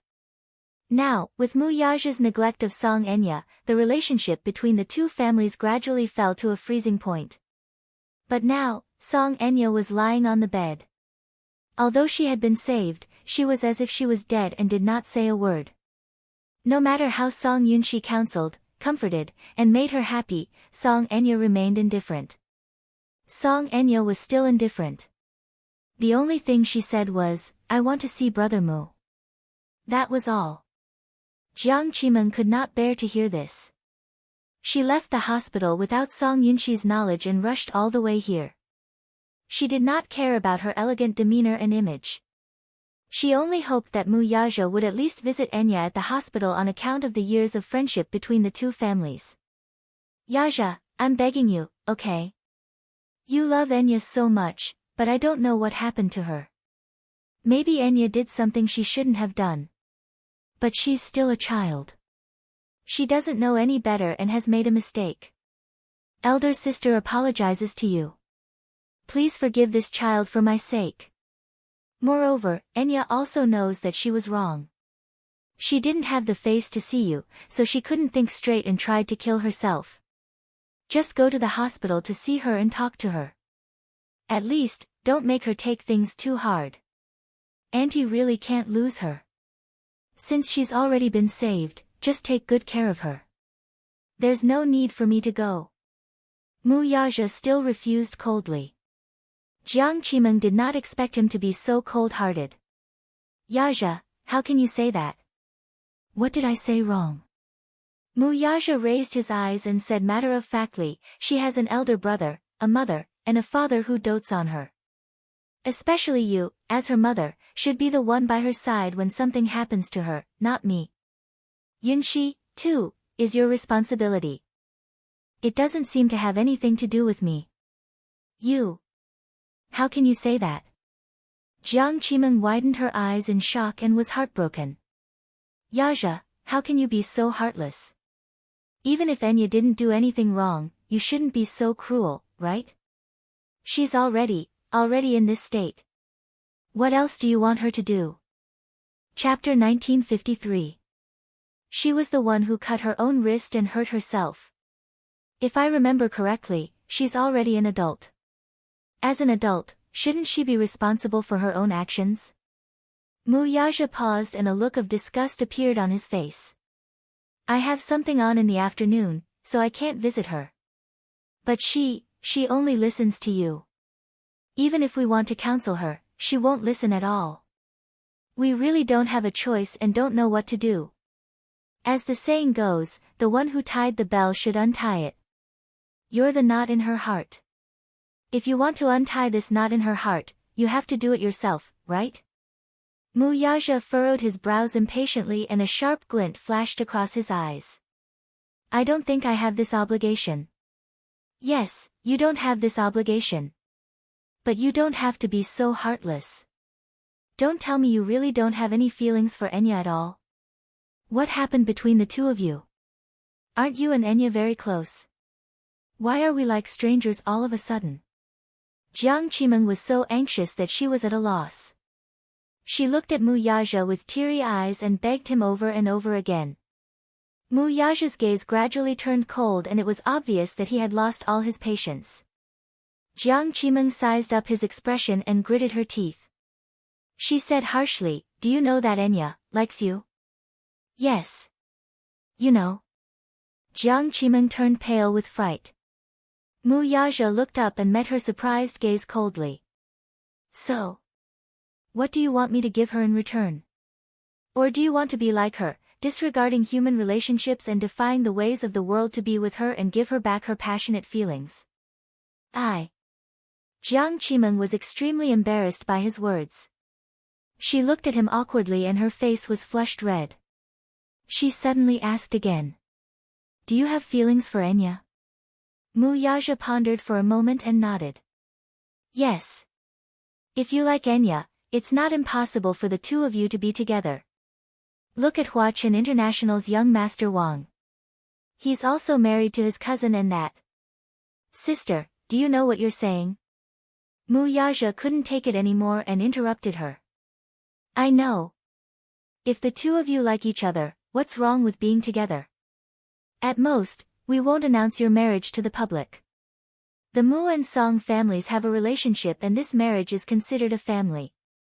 "Enough." Mu Yaja slammed the document in his hand on the table. His patience had clearly reached its limit. "I've never said that I like her at all. Didn't you just saying, my feelings for her is just an older brother's love for his younger sister? But now, this feeling had more or less been obliterated. So, don't mention this matter again in the future. It makes me feel disgusted." After he finished speaking, Jiang Qimeng, who followed him, Jiang. "No matter what, I promise you that I won't mention this matter again. But can you agree to this condition of mine? Go to the hospital to visit Enya and at least convince her not to let her do stupid things again, okay?" Mu Yaja remained indifferent. Jiang Qimeng was so anxious that she broke down. "Yaja, do you want me to kneel on the ground and beg you?" Chapter 1954. She had no other choice but to beg him. Alas, Mu Yaja did not care about her humble request at all. "That's enough. You can leave now." Mu Yaja was annoyed beyond words. Just as he opened the door, he heard a thud behind him. His heart skipped a beat, and he turned around to see Jiang Qimeng kneeling on the ground with tears streaming down her cheeks. Mu Yaja was furious. "What are you doing? I'm begging you. I won't force you no matter what you do in the future. But at least, I'm begging you to save Enya this time." At this moment, Jiang Qimeng no longer had the elegance of a noblewoman. Her luxurious clothes couldn't hide her disheveled and humble appearance at this moment. She was no longer the glamorous mayor's wife. At this moment, she was just a pitiful and sad mother. She had spoiled her daughter to such an arrogant and willful character.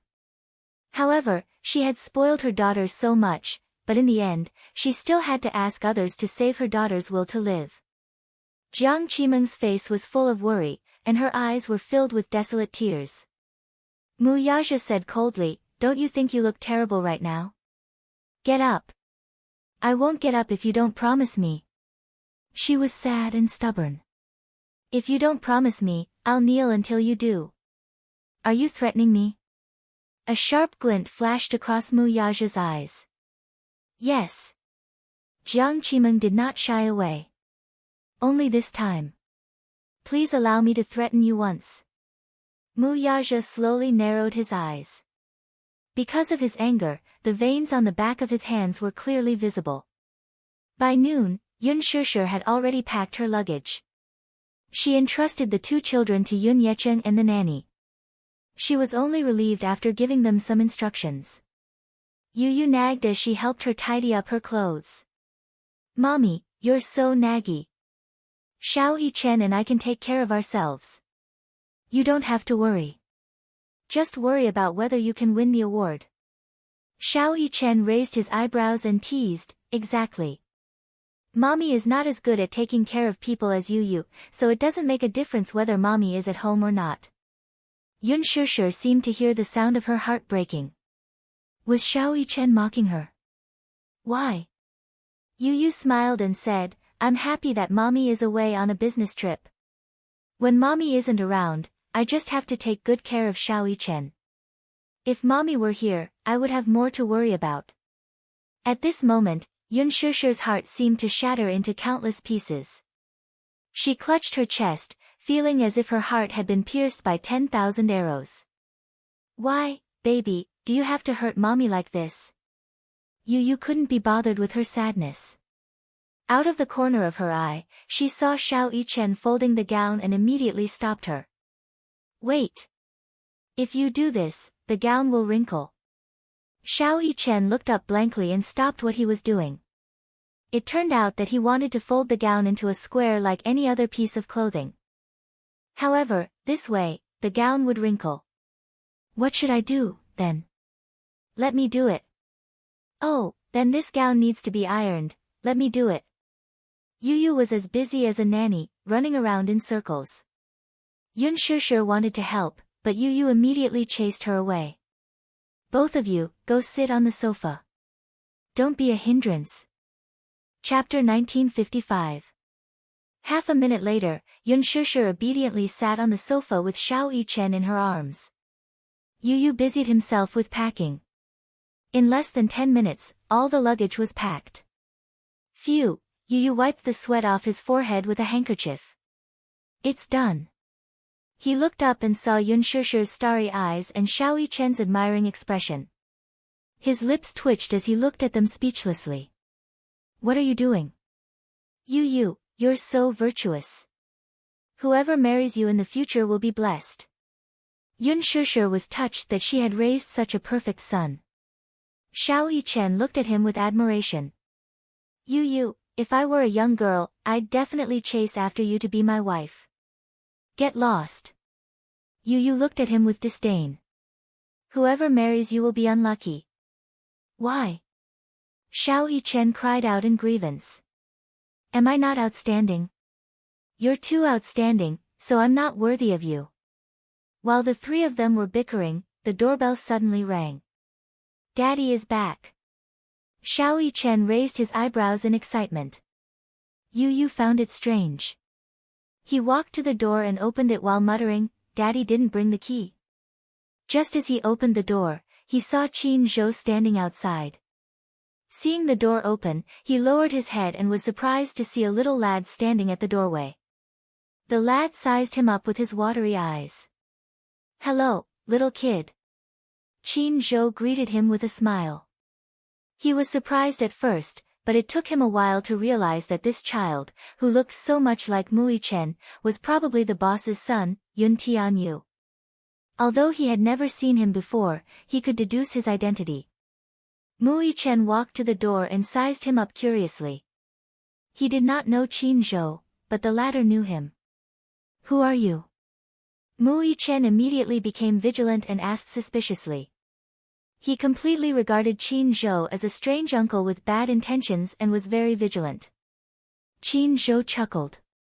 I'm looking for your mommy. Oh, you must be mommy's manager. Yu looked him up and down and concluded. Qin Zhou was surprised. Huh? How do you know?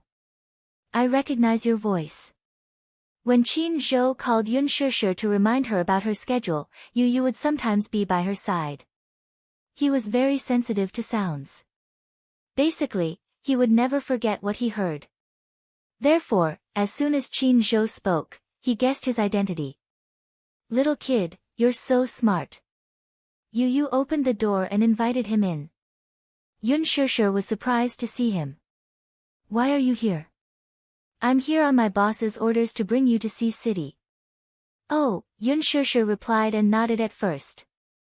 Suddenly, she reacted and asked quizzically, where is he? Is he busy? The flight should be booked. It's at 1 p.m. Is he going directly to the airport? With that, Yun Shishir got up from the sofa and walked toward him. Qin Zhou suddenly hesitated. Boss, can't go to Sea City. As he spoke, he observed her expression and appeared to be very cautious. Yun Shishir was stunned. He can't go to Sea City. Why? Maybe he has something to do. I was about to board the plane, but he called and asked me to bring you to Sea City, so I hurried over. Chapter 1956. What kind of reason was that? Back then, she had been worried that Mu Yaja would be too busy to make time, so she had repeatedly asked him about it. However, he had vowed that nothing was more important than walking the red carpet with her. He had said such nice words, but now he was breaking his promise. What was so important about it? He had always been a man of his word. Yun Shishir was stunned for a moment, and then her eyes turned cold. Didn't he promise to go to the film festival with me in Sea City? Why is he suddenly not going? Maybe he has something important to do. Qin Zhou did not understand the situation, but Disheng Financial Group had a lot of work to do. It was understandable that Mu Yaja could not go at the last minute. Yun Shishir was still in disbelief and asked, what is he busy with? He didn't say. He didn't say. Yun Shishir, who had been elated, felt as if a basin of cold water had been poured over her head. She suddenly felt wronged. They had promised each other something, but he had decided not to go just like that. Did he even consider her feelings? Didn't he say that he would walk the red carpet with her? If he was not going, whose arm should she hold to attend the film festival? Qin Zhou seemed to have seen through her concerns and said mildly, I'll walk the red carpet with you at the film festival. Yun Shishir did not say anything when she heard that. She returned to the sofa in a huff and lowered her head, letting her hair fall to cover her disappointed expression. Yu Yu and Xiao Chen looked at each other and frowned at the same time. They did not know what had happened. Seeing this, Qin Zhou was a little embarrassed. He said half-jokingly, why? You don't want me to walk the red carpet with you? Yun Shishir lowered her head even more. She did not say anything, but it was obvious that Mu Yaja breaking his promise made her very disappointed. Qin Zhou walked over, sat down beside her, and patted her shoulder gently. Although I don't know what's holding you up, Disheng Financial Group has a lot of work to do. It's reasonable that you can't leave. Liar. Yun Shishir suddenly spat out 2 words expressionlessly. Her tone was desolate, and her voice was hoarse from holding back her tears. Liar. Qin Zhou, you made a promise, but you went back on your words. Liar, Shishir, if he's not going, I'm not going either. Yun Shishir said a little angrily, go ahead. Shishir, don't be willful. It doesn't matter if the boss doesn't go, but if you don't go and don't go on stage during the award ceremony, people will inevitably say that you're acting like a big shot. Doesn't matter. She didn't care about any awards, nor did she care about the Best Newcomer Award or the Best Actress Award. She was looking forward to being able to witness it with him. But without him, everything seemed to have lost its meaning. Yun Shishir shrunk her shoulders even more. She wanted to cry, but because Yu Yu and Xiao Chen were present, she tried her best to hold back her tears. Qin Zhou did not know how to comfort her. He had thought that if the boss did not go, he could at most explain and she would just laugh it off. He did not expect her to care so much about this matter. Shishir, don't be sad. You missed the film festival this time, but there's always next time. You just debuted and this is your first film festival. There will be many more in the future as long as you want. Chapter 1957. Yu Yu's heart ached as he walked over. He slowly squatted down in front of Yun Shishir and gently placed his little hand on the back of her hand. Mommy, don't be sad. Daddy must have had something important to attend to, so he had no choice but to stand you up. Mommy has always been generous. You won't be angry because of this, right? Yun Shishir pursed her lips. It would have been better if you hadn't consoled her. Now that he had, she was affected and a few drops of tears rolled down her cheeks. There was a loud smack. The tears fell onto the back of Yu Yu's hand. Yu Yu's gaze fell on the tears that had landed on the back of his hand. His gaze instantly sharpened. God knew that at this moment, he wished he could tear Daddy apart with his bare hands. He had promised Mommy that he would walk the red carpet with her, but he had stood her up. What the hell was going on? He had dropped the ball. He was angry. But even if he was angry, he couldn't complain about Daddy in front of Mommy at this time. As a son, he had to reconcile the relationship between Daddy and Mommy. Hence, he smiled and teased Yun Shishir, "Mommy, don't be sad. If you're so sad, you will be heartbroken."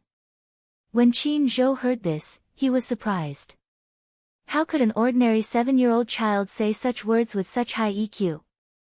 An ordinary child would definitely be hugging his mother helplessly and at a loss at this moment. However, this child was full of spirit. He even knew how to comfort an adult. He wasn't simple. It was obvious that he was a very intelligent child. Xiao Yichen also ran over and hugged her tenderly. "Mommy, don't be sad. If you don't mind, Xiao Yichen can walk the red carpet with you, okay?" Yu Yu pushed him away in disdain. "Go away. Even if I have to walk the red carpet with Mommy, it won't be your turn. It won't be your turn either. You're so short. Mommy has to bend down to hold your hand. That won't be elegant."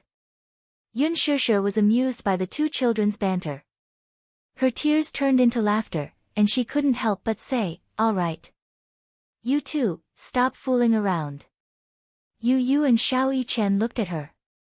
Seeing that she was finally smiling, they felt relieved. Qin Zhou also said, "The two of them are really sensible. Shishir, don't be angry. Perhaps the boss really has something urgent to deal with. Don't complain too much. Just come back and ask him clearly. At most, let him kneel on the washboard for a night. Just take it as venting your anger." "How would I dare?" Yun Shishir said grumpily. However, Qin Zhou laughed and said, "If you don't dare, no one in the world would dare to make the boss kneel on a washboard." Yun Shishir curled her lips into a smile. The clouds in her heart were dispelled, and she finally felt a little better. "Okay, I got it. Maybe he really has something important to do. Forget it, I won't force him." She stood up and smiled at Qin Zhou. "Wait for me. I'll pack up and go to the airport with you." "Okay, be good. Go ahead." Yun Shishir immediately went to her room. After she entered the room, Yu asked him quizzically, "You really don't know why Daddy is late for the film festival?" Qin Zhou was stunned for a moment. He shook his head blankly. "You're not allowed to hide anything from me." "No, little master. I really don't know what the boss is doing. He didn't tell me. To Muyaja, he was just a small fry.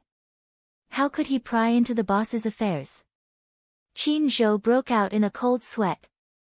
This child was unusually sharp. He even knew how to interrogate people. Yu nodded and dispelled his doubts. He said to him, "Daddy won't be around for the next 2 days. Please take care of Mommy." Chapter 1958. After Yun Shishir finished packing, she walked out. Yu and Xiao Yichen walked her to the door. Qin Zhou ordered someone to open the trunk and Xiao Yichen rushed to stuff Yun Shishir's luggage into the trunk.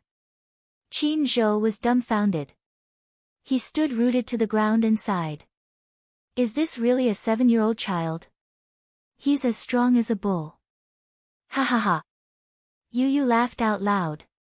Mu Yichen is a little black bull. Mu Yichen was speechless. What do you mean by black bull? I'm not a black bull. I'm clearly very fair. Who's talking about your skin color? I'm talking about your strength. It's like a little black bull, Yu ridiculed. Mu Yichen glared at him helplessly. He felt like he was going to be covered in bruises. A little black bull was so ugly, why did he compare him to a little black bull? Mu Yichen felt very hurt. Qin Zhou couldn't help but laugh out loud. These two children were really too interesting, especially Yu, the little devil. Yun Shishir said helplessly, You always bully Xiao Yichen because you're smart. Don't think that you can bully brother just because you have a glib tongue. Mu Yichen felt even more hurt. He clutched his chest and looked helplessly at Yun Shishir. Was mommy insinuating that she was stupid? She felt like her heart was being stabbed again. Xiao Yichen clutched his chest and looked pitifully at Yun Shishir. It would have been better if she hadn't said anything. The moment she did, he felt like his heart was being stabbed again. Yun Shishir also realized that she had unintentionally said something very cruel. She hurriedly apologized. Xiao Yichen, I'm sorry. Mommy didn't mean it that way. I just wanted you to not bully you. Mommy is bullying me. Xiao Yichen, ignore mommy. Mu Yichen stood at the side with tears in his eyes. He tugged at his sleeves and looked like he was about to cry but had no tears. Yun Shishir's heart softened when she saw him. She hurried over and hugged Mu Yichen in her arms. Mommy was wrong. Xiao Yichen, don't be angry. Otherwise, mommy won't feel at ease before boarding the plane. Mommy can only forgive mommy if I kiss her. Mu Yichen pouted. Yu gritted her teeth. This guy learns very quickly. She had mastered the skill of acting coquettishly that he was so proud of. This was a trick that he was used to, and it worked on his mother every time. Yet, he had secretly learned it. Yun Shishir cupped Xiao Yichen's chubby little face and gently kissed his tender cheeks. She hurriedly apologized, Xiao Yichen, forgive mommy. Be good and wait for mommy to come back, okay? Okay. Then mommy must bring home a trophy. Xiao Yichen encouraged her. Yun Shishir nodded and instantly felt smug. Okay. Mommy will work hard. I'll bring home a trophy. On the way back, Yun Shishir quietly looked out of the window. The traffic was congested, and her ears were filled with the sound of anxious horns. It was annoying. The traffic in the city seemed to be especially congested. It was noon, but the traffic was still so congested that it made her feel frustrated. Qin Zhou sat beside her and chatted with a bunch of bad friends in the WeChat group. Occasionally, he would look up and chat with her. The atmosphere was calm. Yun Shishir still felt a little uneasy. Women were very sensitive and tended to overthink things. Her sixth sense told her that Mu Yaja must have missed the appointment because something had happened. Most importantly, if something had happened, he should have at least informed her. Chapter 1959. However, he did not. Yun Shishir could not help but let her imagination run wild. The more she thought about it, the more uneasy she felt. She decided to give Mu Yaja a call when they arrived at the airport and before boarding the plane to ask about the situation. At the hospital, Jiang Qimeng led Mu Yaja into the ward. As soon as they pushed the door open, they saw Song Yunxi silently guarding by the bed. The beeping sound of the medical machine was endless. Song Enya was lying quietly on the bed with a respirator on. Her eyes were closed as if she was still unconscious. 2 blood bags hung by the bed, continuously transfusing blood into her body. Even though she was discovered in time, she still lost too much blood and needed an emergency blood transfusion. Hearing the sound of the door opening, Song Yunxi turned her head abruptly and saw Jiang Qimeng walking in. Behind her, Mu Yaja slowly stepped through the door. The moment his tall figure appeared in the ward, it suddenly felt that the huge ward had become narrow. He stood there expressionlessly. The cold and domineering aura around him instantly froze the air in the ward. Mu Yaja's gaze fell on the person lying quietly on the bed, and his face suddenly darkened. He thought that Song Enya was up to something again. He did not expect that something would really happen. Uncle. Mu, Song Yunxi was stunned for a moment. She looked at the person who had suddenly appeared and felt a little uneasy. What he did not know was that, while she was out, she had actually gone to Dishing Financial Group to invite Mu Yaja over. Mom, you, Jiang Qimeng and Song Yunxi looked at each other and pursed their lips. Yaja is worried about Enya, so he came over to see her. Oh. Song Yunshi immediately stood up and left the seat beside the bed for him. Mu Yaja waved his hand coldly and stood by the bed with no intention of sitting down. He glanced at Song Enya and saw that her complexion was very poor. Her skin was pale, obviously a symptom of excessive blood loss. He then looked at her cracked and dry lips and frowned. "How is he?" Song Yunshi replied, "He has just been rescued, but his condition is not very good. He is receiving a blood transfusion now. After the blood transfusion, we will see how he is." "When did this happen?" Mu Yaja raised his eyebrows and asked. "It happened this morning." Song Yunshi paused and added, "When the maid knocked on the door this morning, there was no response. She only heard the loud sound of water flowing from the room. She was worried and called me. I kicked the door open and saw Enya lying in the bathtub with her clothes on. The water in the bathtub was dyed red with blood." Mu Yaja glanced at his niece's wrist. At this moment, her injured wrist was already wrapped in gauze. However, the wound was too deep. Song Enya steeled her heart and made a deep cut. Although the wound had been bandaged, blood still seeped out, and it was extremely glaring. He had already been rescued. However, the scar on his wrist would leave a deep mark no matter what. Song Yunshi felt sorry for her and hated her for being so disappointing. Why did she have to take her life so lightly? Jiang Qimeng walked over and pulled Song Yunshi's hand.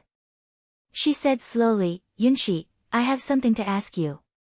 Come with me outside the door. I still want to watch over my sister. I'm afraid that she will cry and throw a tantrum when she wakes up." Song Yunshi was worried. Chapter 1960. Song Enya had woken up once before, but when she opened her eyes and found herself in the hospital, she cried and threw a tantrum. She even almost pulled out the drip. Song Yunshi was strong and managed to control her. After a few coaxing words, she calmed down and fell asleep again. Her tantrum had really scared him out of his wits. Jiang Qimeng rebuked, "With Yaja here, even if Enya wakes up, he can take good care of her. Be good." With that, Jiang Qimeng walked over. Song Yunshi immediately understood what she meant and walked over, closing the door behind her. Mu Yaja frowned slightly. He and Song Enya were the only ones left in the ward. Initially, his intention was to come over and take a look. If she was fine, he wanted to leave. However, now that Jiang Qimeng and Song Yunshi had left, he could not leave. Mu Yaja felt annoyed and slowly sat down by the bed. His gaze fell on Song Enya's extremely pale face and his eyes darkened slightly. He seemed to have seen Jiang Yishan lying on the hospital bed, on the verge of death. At this moment, Song Enya's haggard face was too similar to Jiang Yishan's, so much so that he could not help but feel pity for her. However, he was only in a trance for a moment before he immediately woke up. The person in front of him was Song Enya, not his mother. His mother had passed away. At this thought, Mu Yaja closed his eyes in exhaustion. His mother's death was his most painful nightmare. Back then, if not for Enya accompanying him all the time, he would not have been able to get through it. He had placed all his longing for his mother on her. However, although this girl was arrogant and willful when she was a young girl, she was also an innocent young lady. How did she become like this now? This made him extremely disgusted. What did she mean by this? Cutting her wrists? Suicide? Was she planning to use a method that was close to self-harm to punish him for being heartless and provoke him? Or was she delusional enough to use this method to gain his sympathy? Did she think that this would make him feel guilty? Amid Mu Yaja's complicated thoughts, Song Enya slowly opened her eyes and woke up. What entered his sight was a snow-white ceiling. The unique smell of disinfectant in the hospital was pungent. Out of the corner of her eye, she suddenly caught a glimpse of a figure. She abruptly turned her head and looked at the man sitting quietly by the bed without saying a word. A gratified smile suddenly appeared on her face. "Brother Mu, you're here." "Yes." Mu Yaja said indifferently, "You're still weak. Don't talk too much." He didn't want to hear her voice either. Song Enya smiled bleakly and pursed her lips. Just as she was about to speak, Muyaja frowned and asked coldly, "What's your intention for inviting me here?" "What do you mean? Enya, is this also one of your methods?" Muyaja kicked her coldly and said almost cruelly, "Using such a self-harming method to gain my sympathy and pity, is this your ambition?" I'm not." She looked panicked and shook her head hurriedly. "No?" Muyaja suddenly raised his voice. "Then, who are you putting on a show for?" His voice was not loud, but every word that fell into her ears was as cruel as a knife. Chapter 1961. "So, are you here to denounce me?" Song Enya felt a sharp pain in her heart. Biting her lips tightly, she looked miserable. "I didn't put on a show for you." "Don't say that. You didn't have to come, I didn't ask you to, right?" Muyaja sneered. "It's good that you didn't put on a show. Otherwise, I'd think that you're cheap." "Cheap?" Song Enya smiled sadly as she felt her heart turn cold all of a sudden. Every word he said was 10,000 times crueler than the physical pain she was going through. Even when she was on the brink of death, she had never shed a tear in despair. However, at this moment, his heartless words made her bite her lower lip. 2 streams of tears rolled down her cheeks and slid into her mouth. "Brother Mu, how can you be so cruel to me? What did I do wrong for you to hurt me with such cruel words?" "Hurt her? Did he hurt her?" She was clearly the one who belittled and hurt him. He had just taken a look at her wound and carefully examined it. Although the wound was deep, it was not the most fatal part. At least, she had left some leeway. Even if she lost blood for a long time, it was not fatal. If she had cut her aorta, she would have lost her life in less than an hour. Since she had deliberately left some leeway, there was no need to think about what her motive was. When he entered the ward, at first glance, he thought that she had really taken it too hard. However, when he calmed down and thought about it carefully, he felt even more disappointed. She actually used such methods to put on a show for him. Was she trying to take pity on him? Born in a wealthy family, he had seen many fights for favor and all kinds of underhanded methods. Just the few mistresses in the Mu family were already used to her tricks. Did she think that he could not tell? Unreasonable pestering. He sneered coldly and spat out these 4 words. Unreasonable pestering. Song Enya widened her eyes in shock. She could no longer hold back the tears in her eyes. They rolled down her cheeks and dripped onto the white bedsheets. She clutched the bedsheets tightly. She was full of grievances but did not know how to vent them. Yes. She was deliberately torturing herself, using self-mutilation, hoping to attract his attention even if it was just a glance. Yes. She was pestering him endlessly, trying to win his heart. But why did he say that she was such a shameless person? Was it wrong to love someone? You didn't treat me like this before. Why? Why did you treat me so cruelly? It's not fair. Song Enya broke down and wept bitterly. It was unfair. What right did Yun Shishir have to have everything he had? But even if she didn't ask for any status and only wanted to receive 1/3 of the love he gave Yun Shishir, such a small ambition couldn't be satisfied. Enough. Muyaja coldly tugged at the corner of his lips, showing his impatience. Enya, I'm warning you for the last time, I'm very busy and don't have the time to play house with you. With that, he stood up and prepared to leave. Song Enya was so flustered that she hurled a cup at him. Crash. A sound was heard. The cup flew over his shoulder, hit the door, and fell to the ground, shattering into pieces. Just like her broken heart at this moment. Chapter 1962. Muyaja's back stiffened for a moment. He stood rooted to the ground for a moment, seemingly unmoved by her urging him to stay.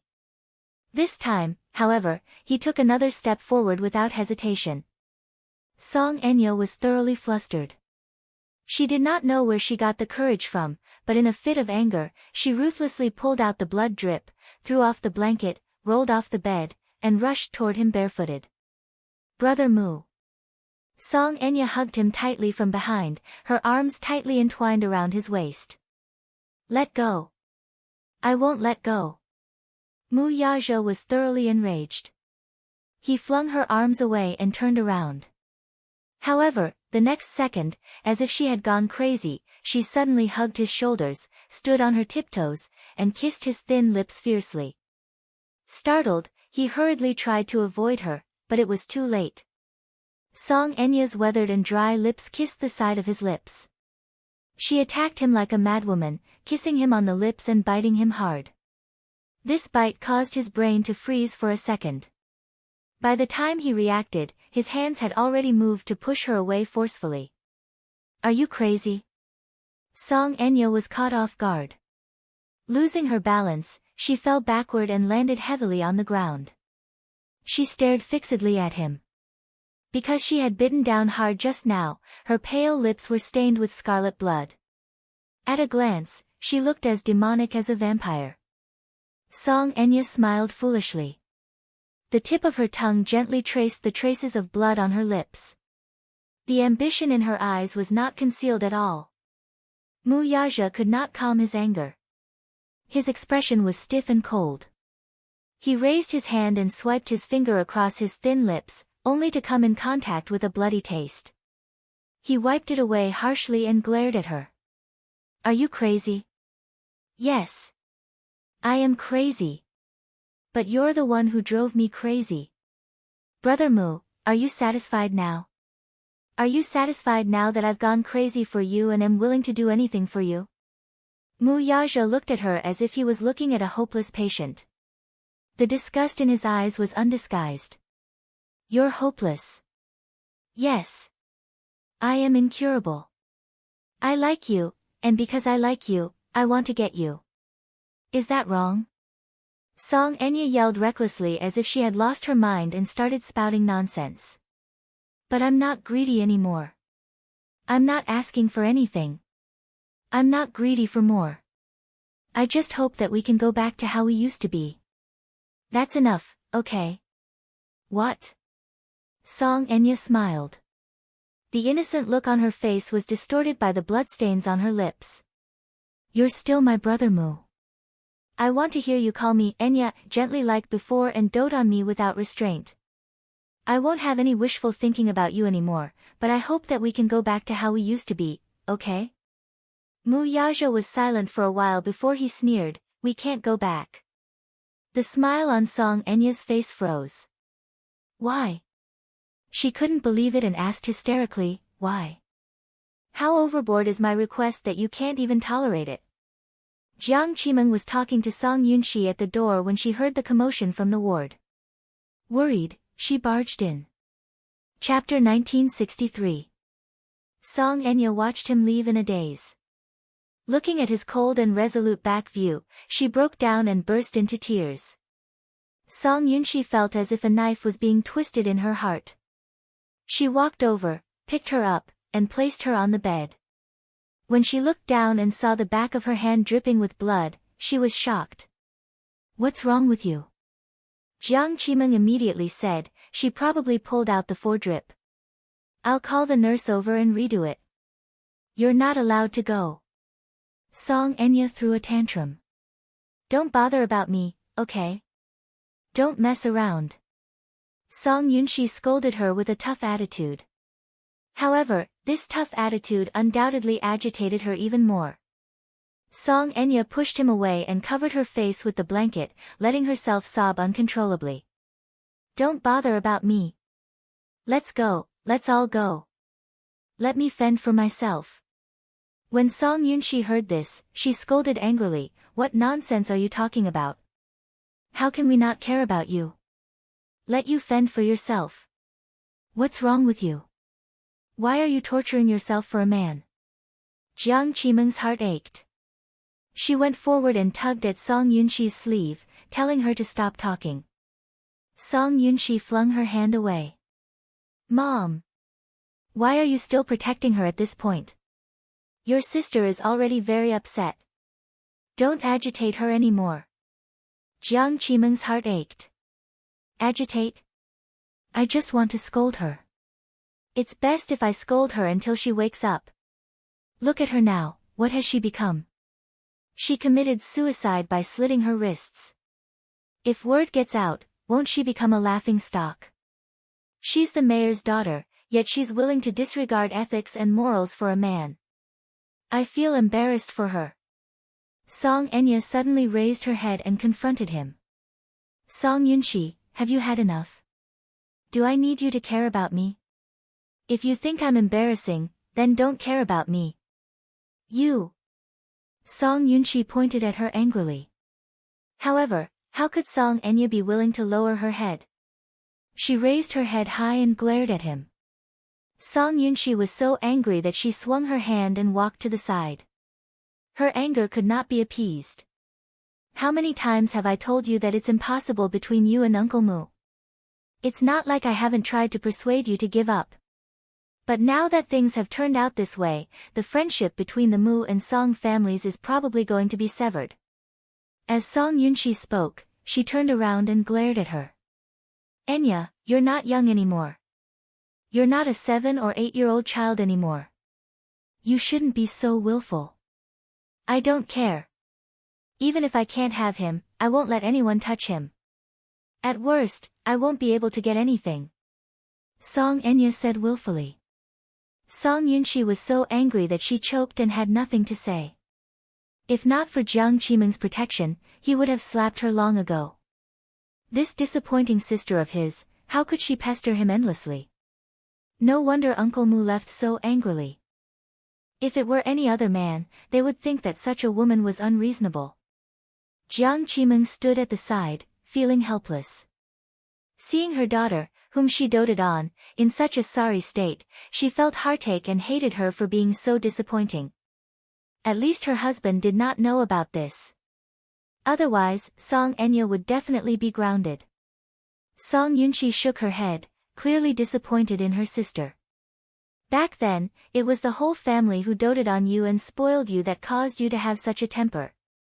It's too late for me to regret it now. When Song Enya was young, she was born after Song Yunshi. At that time, Song Yunshi did not exist. Chapter 1964. Every time the Song family produced a daughter, they would treat her like a pearl. Other than the stars and moon in the sky, she would get whatever she wanted. This also made her want to fight for something if she could not get it. Even if she was badly hurt, she would not give up. There was once when Song Yunshi wanted a doll of hers. She was unwilling and would rather break it than give it to her sister. This was Song Enya's nature. Song Enya sat on the bed and hugged the blanket as she cried. Jiang Qimeng stood at the side and sighed. Song Yunshi was so annoyed that his head swelled to twice its size. Mom, don't bother about her. If she wants to die, let her be. If she really has the ability, I'd like to see what she can do. As soon as Song Yunshi finished speaking, Jiang Qimeng glared at him. Shut up. Don't you think the situation is chaotic enough? Song Yunshi narrowed his eyes with a manic expression. He paced back and forth on the spot and suddenly sneered. If you want to protect her, then continue to do so. Let's see how long you can protect her. We still have to clean up the mess for her now. When she gets out of hand, I'll see who will clean up the mess for her. Humph. With that, Song Yunshi slammed the door and left without looking back. Song Enya was so angry that she gripped the blanket even tighter. She gritted her teeth as tears streamed down her face. Jiang Qimeng sighed as her eyes reddened. She walked forward and sat by the bed. She wanted to say something, but she was afraid that she would agitate her again. Thus, she decided to wait until her emotions had calmed down a little before having a good talk with her. Enya, don't be angry. Brother said those words in anger. Don't take it to heart. Song Enya wrapped herself in the blanket angrily and sobbed silently. At the airport, Qin Zhou walked over after checking in his luggage. Yun Shishir sat on the bench. She had already made a few calls, but Mu Yaja's phone still did not get through. She frowned in disappointment with a solemn expression. Qin Zhou handed her a bottle of water, but Yun Shishir shook her head. I'm not thirsty. Qin Zhou raised his eyebrows. You seem to have a lot on your mind. What are you thinking about? No. A bell suddenly rang. Yun Shishir was stunned. Then, a hint of joy appeared in her eyes. She picked up the phone and answered the call without looking at it. Hello. Ha. Yun Shishir, you lost. Song Enya's bone-chilling voice came from the other end. Yun Shishir's face froze. Song Enya. Yun Shishir smiled and said coldly, I lost. What do you mean? Do you know where Brother Mu is? Song Enya's bewitching voice drifted into her ears. Yun Shishir's face turned pale and she fell silent. Didn't you say that Brother Mu dotes on you a lot? Didn't you tell me that you were more important than me in Brother Mu's heart? But what is the truth? No matter how important you are, you're not as important as me. Brother Mu is with me. Yun Shishir frowned and looked at Qin Zhou abruptly. The latter looked confused. What's wrong? Who called? Song Enya's voice sounded again. I told you that you're full of yourself, but you didn't believe me. In fact, Brother Mu would rather be by my side than accompany you to the film festival. Reality has proven that I'm much more important than you. Shut up. Chapter 1965. Trying to drive a wedge between us. Song Enya's smug laughter could be heard from the other end of the line. The more she laughed, the less confident Yun Shishir became. D***MN it. She clearly trusted him, but why was her confidence getting weaker and weaker in the face of such laughter? Yun Shishir bit her red lips tightly, trying her best to suppress the rising chill in her heart. Are you done laughing? Song Enya's laughter gradually stopped. Amidst the uneasy silence, she smiled sinisterly. Don't you know clearly whether he's trying to drive a wedge between us? Why did Brother Mu break the contract? Yun Shishir, you'd better stop lying to yourself. Brother Mu doesn't care about you as much as you think he does. Yun Shishir could not take it anymore. She hung up the phone abruptly with a pale face. Looking at her ashen face, Qin Zhou finally realized the seriousness of the situation. He did not know who had called, but the unbridled laughter that came from the other end of the line was hair-raising. Who's calling? I don't know. Don't ask me, I don't know anything. Her emotions were in a mess right now. Yun Shishir forced a smile and looked up at him. Are we going to register soon? Yes. Qin Zhou nodded his head blankly and responded. Yun Shishir switched off her phone, put it in her bag, and sat on the stool silently. Qin Zhou found this matter extremely strange. It was just a phone call, yet her complexion was so bad and sickly. Still, he could not probe further. If she did not say anything, he was in no position to get to the bottom of it. After a long silence, Yun Shishir suddenly asked sullenly, Did Mu Yaja really not tell you the reason why he cancelled the film festival? Qin Zhou was stunned for a moment before he quickly realized that she was suspecting that he knew about his boss's intentions but was hiding something from her. He quickly clarified, Boss didn't say anything. If he did, I won't hide it from you. Okay, thank you. Sure, don't think too much, and don't doubt your position in the boss's heart. At least, I've never seen a woman occupy such an important position in his heart in all the years I've worked for him. Qin Zhou quickly extinguished the fire. He thought to himself, Boss is really too unkind. He left such a mess. He promised Shishir to go to the film festival with him. Why did he break his promise just like that? Today, he was about to board the plane when Mu Yaja's assistant called and said that the boss might not be able to catch the afternoon flight. He asked him to fly to Sea City with Yun Shishir. Therefore, he hurried over to pick up Yun Shishir. However, the boss didn't explicitly say that he wouldn't fly to Sea City. Qin Zhou suspected that he was busy with business and couldn't leave, so he made a temporary arrangement. If the boss couldn't come, then he would let Yun Shishir walk the red carpet with him. The plane was not delayed at all. Qin Zhou and Yun Shishir successfully boarded the flight to Sea City. Yun Shishir had just sat down in her seat when an extremely surprised voice suddenly came from the side. Shishir.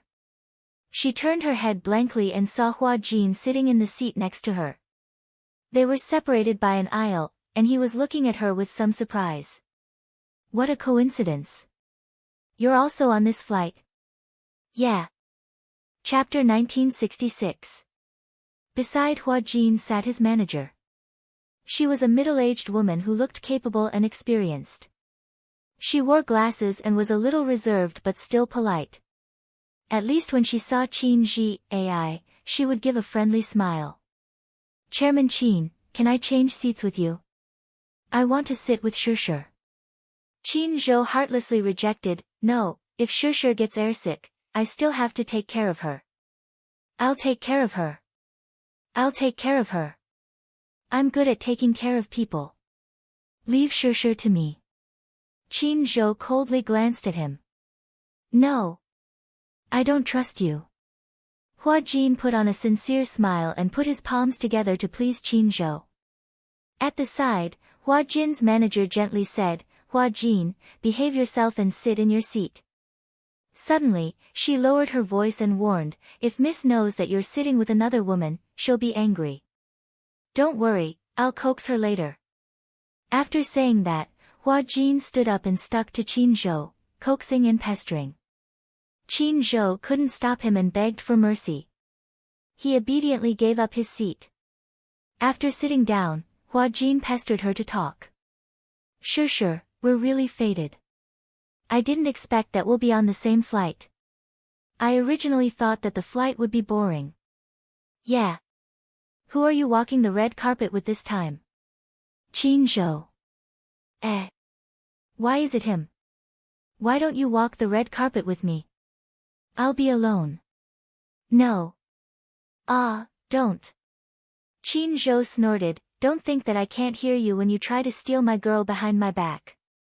Hua Jin stuck out his tongue mischievously and said in a flirtatious manner, as the #1 customer, I have a sizable fan base. Besides, I'm so pretty. Walking down the red carpet with Shishir, a handsome man and a beautiful woman with good looks and charisma, will definitely be a match made in heaven. When the time comes, I'll definitely beat many other actors and become the center of attention under the spotlight. Shishir will definitely attract a lot of fans if she walks the red carpet with me. Qin Zhou complained silently, are all the people in the circle anti-fans? Hua Jin retorted, who said that? Whoever dares to slander Shishir, I will destroy them. Qin Zhou read the newspaper and teased, not bad. You're very capable. Hua Jin said impatiently, well, anyway, it's better for Shishir to walk the red carpet with me than to hold on to a middle-aged uncle like you. The most important thing is that Shishir and I are still very young, but you are already old. Shishir and you don't match. Qin Zhou's hand that was holding the newspaper suddenly stiffened and blue veins popped out. The word, middle-aged uncle, made Qin Zhou's heart ache. He narrowed his eyes dangerously and glared at Hua Jin. Middle-aged uncle. That's right. You're almost 30 years old. Aren't you old? Qin Zhou wished he could strangle him to death. Shut up. All right. Men are like this. The older they get, the more sensitive they are. Qin Zhou gritted his teeth and glared at him. He wished he could throw Hua Jin to the ground and trample him to death. How dare he call him old? Yun Shishir suddenly smiled and said, Hua Jin, thank you. But I think I'd better walk the red carpet with that old man. Why? Hua Jin looked at her, hurt. Qin Zhou added, you don't understand our Shishir at all. Compared to little fresh meat, she still prefers mature, steady, and handsome uncles. Woo! Hua Jin poked his fingers, feeling wronged. He really wanted to walk the red carpet with Shishir. Chapter 1967. When Mu Yazhe returned to the headquarters of Disheng, Minyu hurried over to him and handed him his phone. Boss, you left in such a hurry that you forgot to bring your phone. Sister-in-law called you many times just now. Do you want to call her back? During the meeting, Mu Yazhe had left his phone in Minyu's care. After that, he left in such a hurry that he did not bring his phone with him. Yun Shishir called him many times, but he did not dare to answer. Mu Yaja called her back, but her phone was turned off. It seemed that she had already boarded the plane. Are there any more flights to see city today? The next flight is at night, Minyu reminded him. If we rush over now, we won't be able to attend the film festival. Mu Yaja frowned. He had originally planned to fly straight to see city after returning from the hospital. Book the flight. Boss, the flight is at 7:00 tonight. Are you sure you want to fly to see city?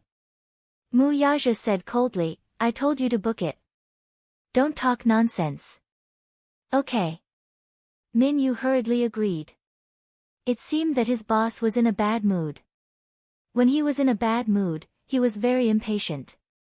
It seemed that he had to be more tolerant. On the plane, Hua Jin chatted with Yun Shishir. However, no matter how enthusiastic he was, Yun Shishir did not seem to be in a good mood.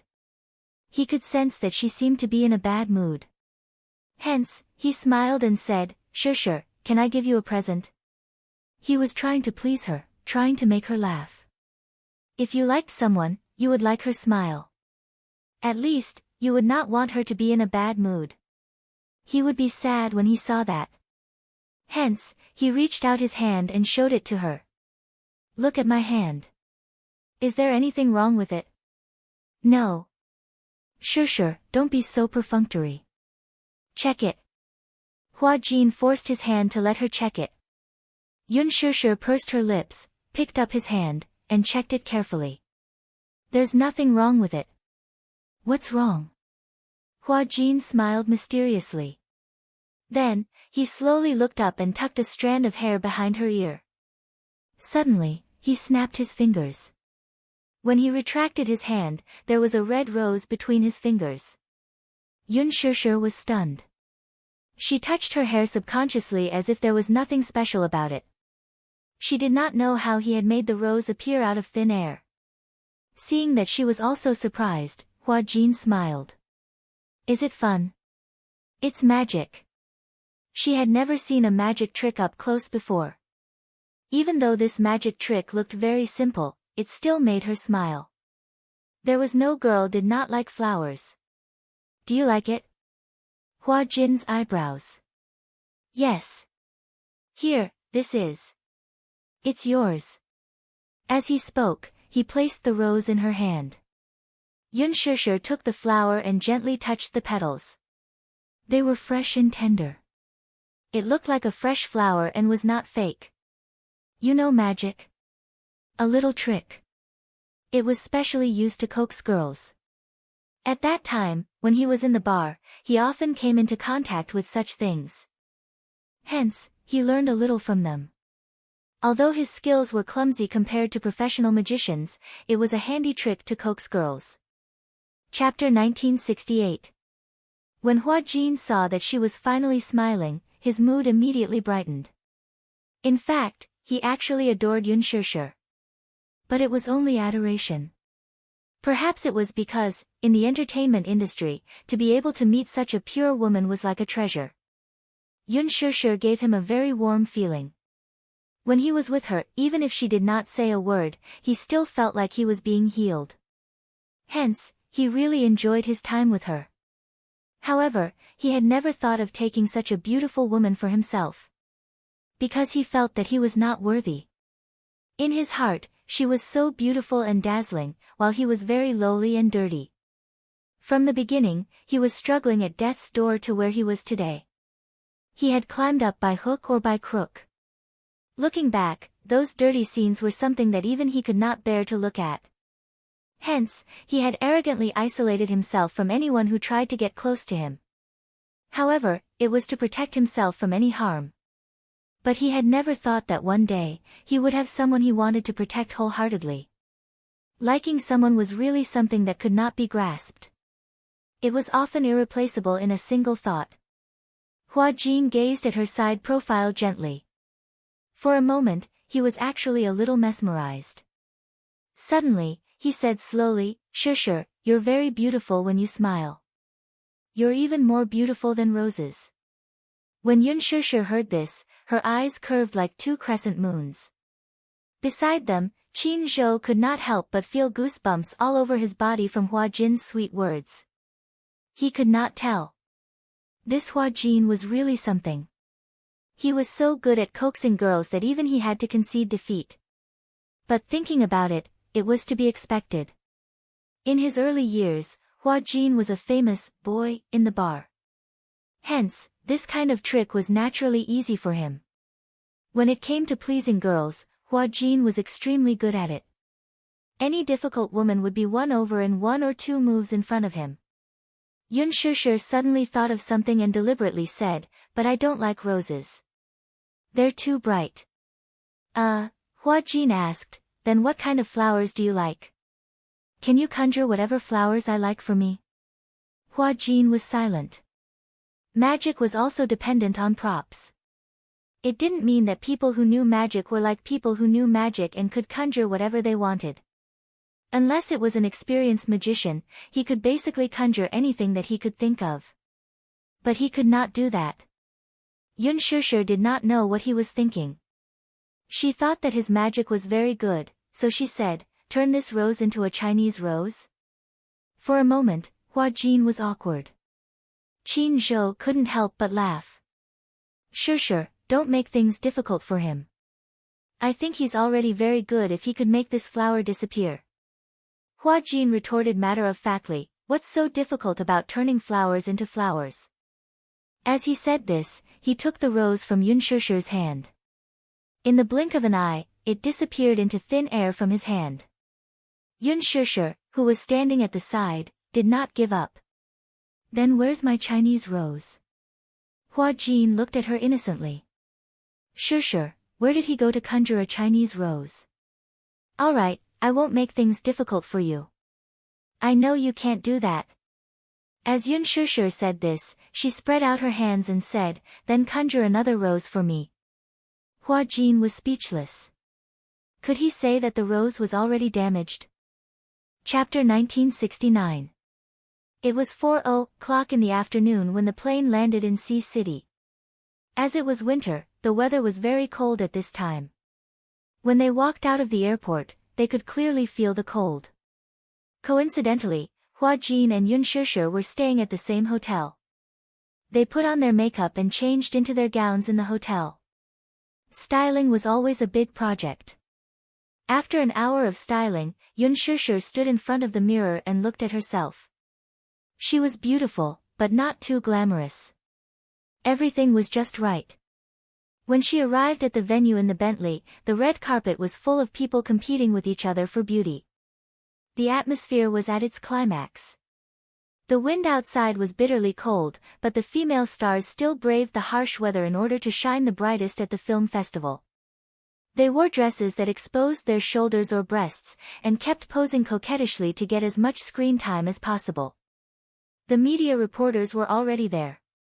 They were holding their cameras, and the camera lights were flashing non-stop. It was a lively scene. On the 100-meter red carpet, there were still many loyal fans who braved the cold weather and held their idols' nameplates to cheer for the celebrities. Of course, most of them were fans hired by the celebrities to calm the crowd. The scene was very lively. However, Yun Shusher could not lift her spirits no matter how hard she tried. The film festival that she had been looking forward to for a long time seemed to have lost its significance without Mu Yaja. In fact, the nervousness he had felt earlier had long disappeared. Qin Zhou, on the other hand, was very nervous. It was not his first time walking the red carpet. In the past, when he was managing artists, he often walked the red carpet with them. Gu Xingze had walked the red carpet with him many times.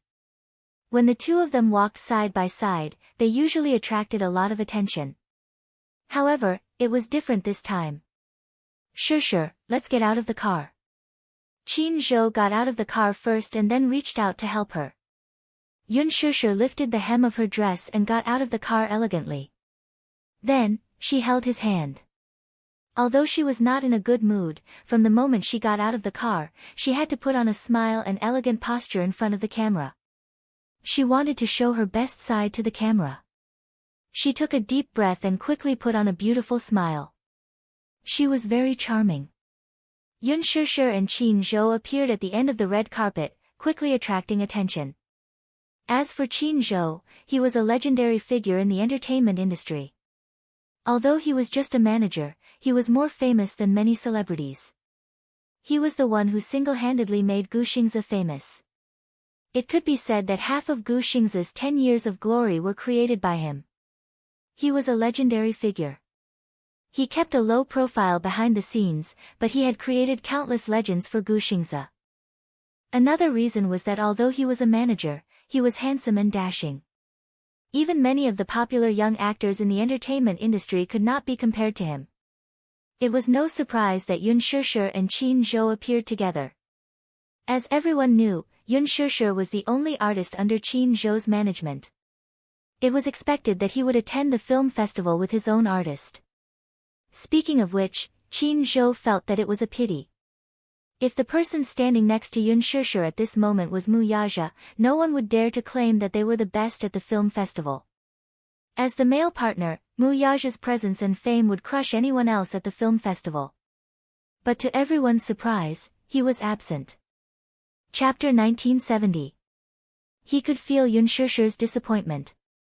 Even though she was smiling, the disappointment in her eyes was hard to hide.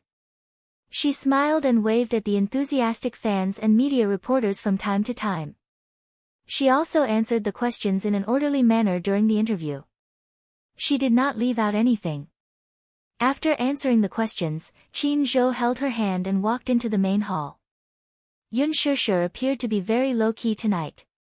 The other female celebrities could not wait to show off in front of the camera. Even if they were chased away by the host, they still shamelessly refused to leave the red carpet. However, as soon as she signed her name on the signature board, she hurriedly answered a few questions from the media and hurriedly walked into the venue. Everyone was puzzled. At this time, she should be fighting for the camera and the limelight. Why did she want everyone to not pay attention to her? Strange. After Yun Shishir and Qin Zhou entered the hall, they sat down. Qin Zhou had his own seat, but he was worried about Yun Shishir, so he sat in Mu Yaja's seat. There were many popular actresses sitting in the same row as her. They were all famous actresses in the industry. They were all seated first. When they walked over, they were surprised to see Mu Yaja's name on the name tag beside Yun Shishir's seat. Mu Yaja. Isn't that the young master of Mu Group?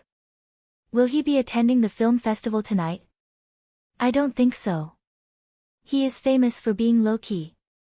Even though he is the big boss of Huanyu, he rarely appears in public. In the past, there were reporters who secretly took photos of him, but they were mercilessly banned by him. Why would he attend such an event? But, the name on the name tag can't be wrong. It is right beside Yun Shishir. Don't tell me, he came with Yun Shishir. Everyone was whispering and curious. If they could sit in the same row as a big shot like Mu Yaja, it would be encouraging. Being able to come into close contact with this legendary business king was something that many people didn't even dare to dream of. However, when Yun Shishir and Qin Zhou sat down, everyone was disappointed. It seemed that the organizers had really made a big mistake. The name tag was printed wrong. Thinking about it, it was inevitable. Why would someone like Mu Yaja attend such a small film festival? Although the Golden Eagle Film Festival was the most influential film festival in the country, it was especially grand every year. However, Mu Yaja had never made an exception. Not long after Yun Shishir sat down, Han Yuyan also entered the venue. As the last guest, she wore Louis Vuitton's new winter gown. Coupled with her extremely sexy style and rich and exquisite makeup, she quickly became the highlight of the entire venue. Yun Shishir also glanced at her. It was just a glance, but she was also stunned. In all fairness, she was really beautiful. Apart from her beauty, she also had the temperament of a queen. Different from Yun Shishir's gentle temperament, Han Yuyan had been in the entertainment industry for many years. Her status was firm, and she had won many awards and nominations at international film festivals. With her excellent acting skills, she was also a magnet for box office sales. With so many honors, she had cultivated the demeanor of a queen and radiated radiance. It could be said that the most famous A-list actress in the entertainment industry was none other than Han Yuyen. Chapter 1971. After she sat down, she tilted her head and glanced at Yun Shishir. Then, she sneered and looked straight ahead, as if she didn't care about her at all. She's so pretty, like a proud peacock. Yun Shishir praised her sincerely. Qin Zhou sneered. Pretty? Don't be fooled by her appearance. A basin of makeup remover, an old woman from the countryside. If you put on that kind of makeup, how can she compare to you? Yun Shishir was at a loss for words. Han Yuyen's ears were very sharp, so she heard what Qin Zhou said. Or maybe, Qin Zhou didn't deliberately avoid her. Maybe he said it for her to hear. When Han Yuyen heard it, she was furious. This Qin Zhou was so sharp-tongued. How could she have any face left? But Qin Zhou's status was too high. No matter how famous she was, she didn't dare to be his enemy. Han Yuyen clenched her fists so tightly that her sharp nails almost dug into her palms. She barely managed to maintain her composure and not let her anger explode. She smiled elegantly as if she didn't hear it. She looked straight ahead like a proud queen. After a long warm-up, the ceremony officially started at 8:00 in the evening. This time, the MCs were Yang Mi and Li Jiuxian. According to Qin Zhou, the original MCs of the film festival were Gu Xingze and Han Yuyen. However, after Gu Xingze was banned, the MC list was changed. Huan Yu had been promoting Yang Mi and Li Jiuxian recently. The two of them starred in a TV series together, and it was at a time when the ratings were hot. Most of the ceremonies of the film festival were a combination of handsome men and beautiful women. Of course, there were a few occasions when there were two male actors. However, although the MCs this time were good-looking, they didn't seem to be important enough. This time, the lineup of the film festival was very strong. Even Han Yuyen was there.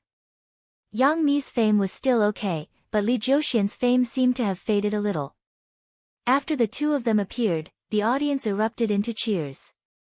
Yang Mi smiled. It's my honor to appear on this stage as the MC of the film festival today. Facing so many seniors below the stage, I'm actually quite nervous. This is my first time hosting the Golden Eagle Film Festival. As a host, I'm still a newbie and I'm still lacking a lot. Although my hosting skills may not be at a high level, allow me to express my respect and seriousness for the Golden Eagle Film Festival. Yang Jian covered his chest and bowed. Another round of applause came from the audience. Then, Li Jiuxian also gave a congratulatory speech for the film festival. With just a few words, the atmosphere at the scene was lifted.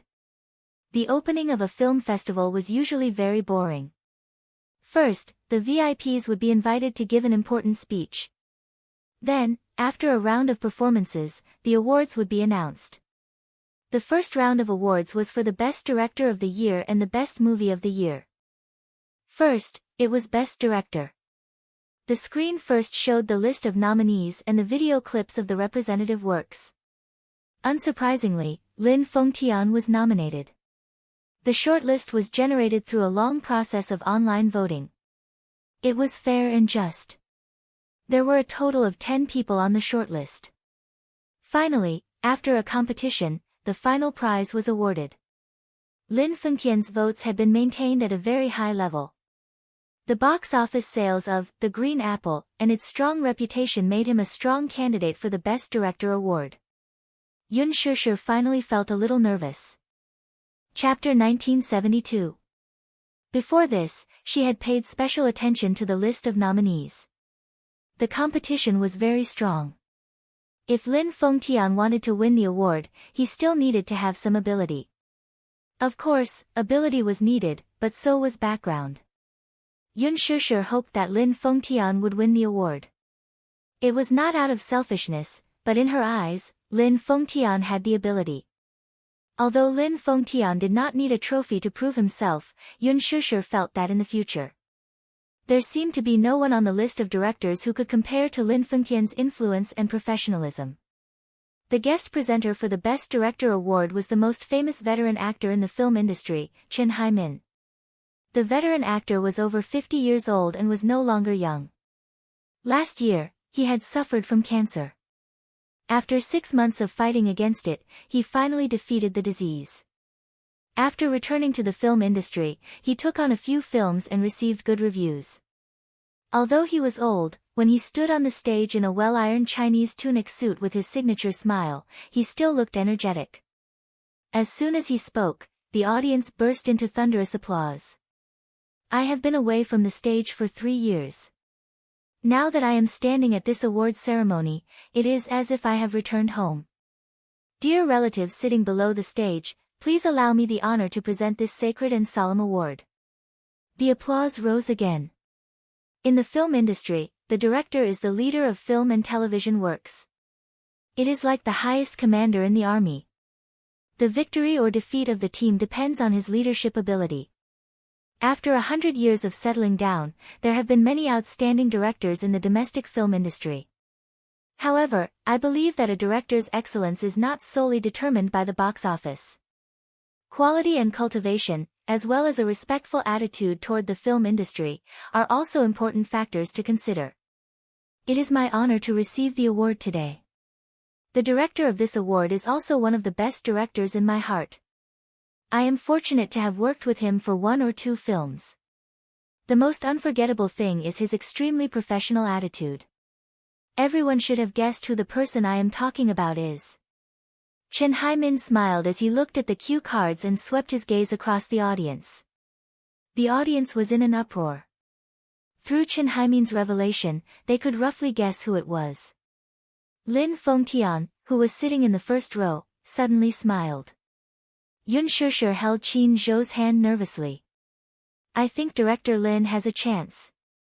Qin Zhou couldn't help but tease, it's not like you're the one who won the award. Why are you so excited? Director Lin's trophy is much more important than mine. How can I not be excited? Just as she was feeling nervous, Chen Haimin's deep voice came from the stage. The winner of this year's Best Director award is Lin Fengtian.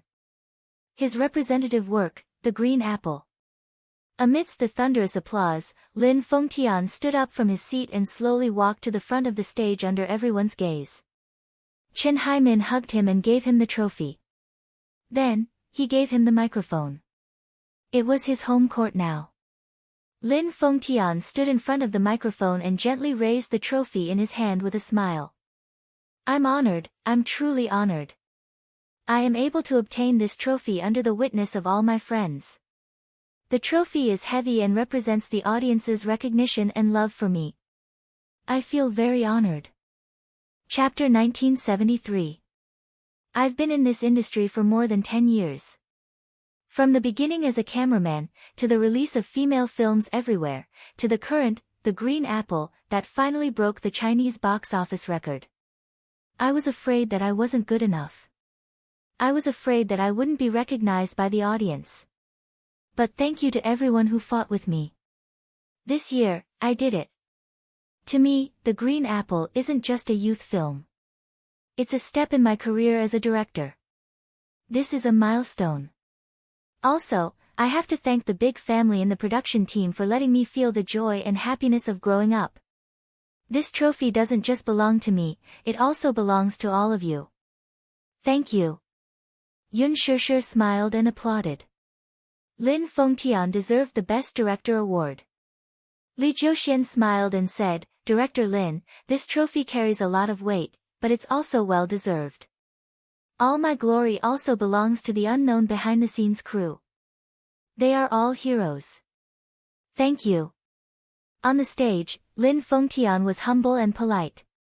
It was hard to imagine that this man was the devil director who had scolded all the main actors on the set. After Lin Fengtian left the stage, the awards were announced one after another. The Green Apple was nominated for many awards. Other than the Best Director award, there were also Best Actor, Best Actress, Best Supporting Actor, Best Film of the Year, Most Popular Celebrity, of course, being nominated didn't mean that one would win the award. Gu Xingze, who was expected to win the Best Actor award, actually missed out on the Best Actor award. In the end, the trophy actually fell into his hands. Gu Xingze had always been popular. Popularity, acting skills, quality. No matter which one it was impeccable. But why? Could it be because he was banned? Yun Shishir pursed her lips in disappointment. Qin Zhou glanced at her and quickly understood why she was disappointed. He immediately said, "Don't be sad. Xingze didn't win the award because he's not capable enough. Don't be fooled by the low level of the film market in the second half of the year. There are many cases of bad actors making up the numbers. But there are still many good works in the first half of the year, like Mekong River Tragedy, Flying Sword of Snow Mountain, City of Pain. There are many outstanding works. There are many people. But Xingze's acting isn't worse than theirs." Yun Shishir was obviously unconvinced. Qin Zhou explained, "But youth films have always been at a disadvantage in the competition for such awards. It couldn't be compared to those films that had a profound meaning, so it was expected that they wouldn't win the Best Actor award." "Calm down a little." Yun Shishir nodded slowly. At the side, Han Yuyan suddenly sneered. "Do you think you'll definitely win the award just because you've been nominated? It's just acting in a youth film. Can you act out a sense of superiority? A youth film like The Green Apple may be able to fool students, but it's difficult to. It's an elegant and refined place. Yun Shishir, I don't think you should have any expectations. You won't get any awards anyway. At most, I'll give you the Best Newcomer award for fun." Yun Shishir turned around expressionlessly. She glanced at her and smiled gracefully. "It seems that I have a bad memory. For someone like movie queen Han, who came from a prestigious background, she probably wouldn't care about such inferior works like youth films. However, if I remember correctly, your Virgo is Lin." Chapter 1974. Yun Shishir's words left Han Yuyan speechless and speechless. She could only glare at her angrily. What a sharp-tongued *tch. How dare she bicker with her? Who does she think she is? Yun Shishir glanced at Han Yuyan's sinister but fake smile and laughed mercilessly. "You said I acted in a teen film to show off my sense of superiority. Interesting. But what about you, Best Actress Han? You've gone overseas for gold plating, and you're already a 36. Ninth grade? Ha, impressive. You." Han Yuyan was so agitated that her face turned red. No matter how thick the foundation was, it was still difficult to hide the redness on her face from her extreme anger. She had indeed debuted because of Bamboo Dragonfly, and had received many good resources because of this film. However, she had always looked down on teen films. Therefore, after she became famous, she took on many artistic films. Although they were good but not very popular, they had accumulated sufficient reputation. Of course, there were some controversial films, such as Butterfly. In the film, she played a prostitute who underwent special training to become a female spy in the intelligence agency. Her life was full of ups and downs. Because the plot was sensitive, it was not released in the country. Many people on the internet scolded her for being a traitor. However, this film had successfully opened up international resources for her, and with her outstanding performance in this film, she had entered the Hollywood market. Although there was a lot of criticism in the country, Han Yuyan later did charity work and promoted charity work, washing away her unglamorous image. Yun Shishir especially despised people like her. In her heart, no matter what kind of film it was, as long as it won the approval and love of the audience and was not a shoddy production, it had its own value. The Green Apple was an excellent film in her heart, and she would not allow anyone to tarnish it. Moreover, Han Yuyan could be said to have been made famous by Lin Fengtian. Now, she had turned around and insulted her mentor's work. It was really infuriating. Qin Zhou was shocked that Yun Shishir dared to retort. At the same time, he was annoyed by Han Yuyan's deliberate provocation. Han Yuyen, you seem to be very talkative. If you can't keep your mouth shut, I don't mind sewing it up for you. Qin Zhou's words were much more forceful. Hearing this, Han Yuyen snorted coldly and turned her head away, not daring to say anything else. However, the resentment in his heart towards Yun Shishir was becoming more and more extreme. Before Yun Shishir, Lin Fengtian had also worked with many female celebrities. Lin Fengtian was different from other directors. In order to guarantee the box office, most of the other directors would offer a high price of tens of millions to use A-list young actresses.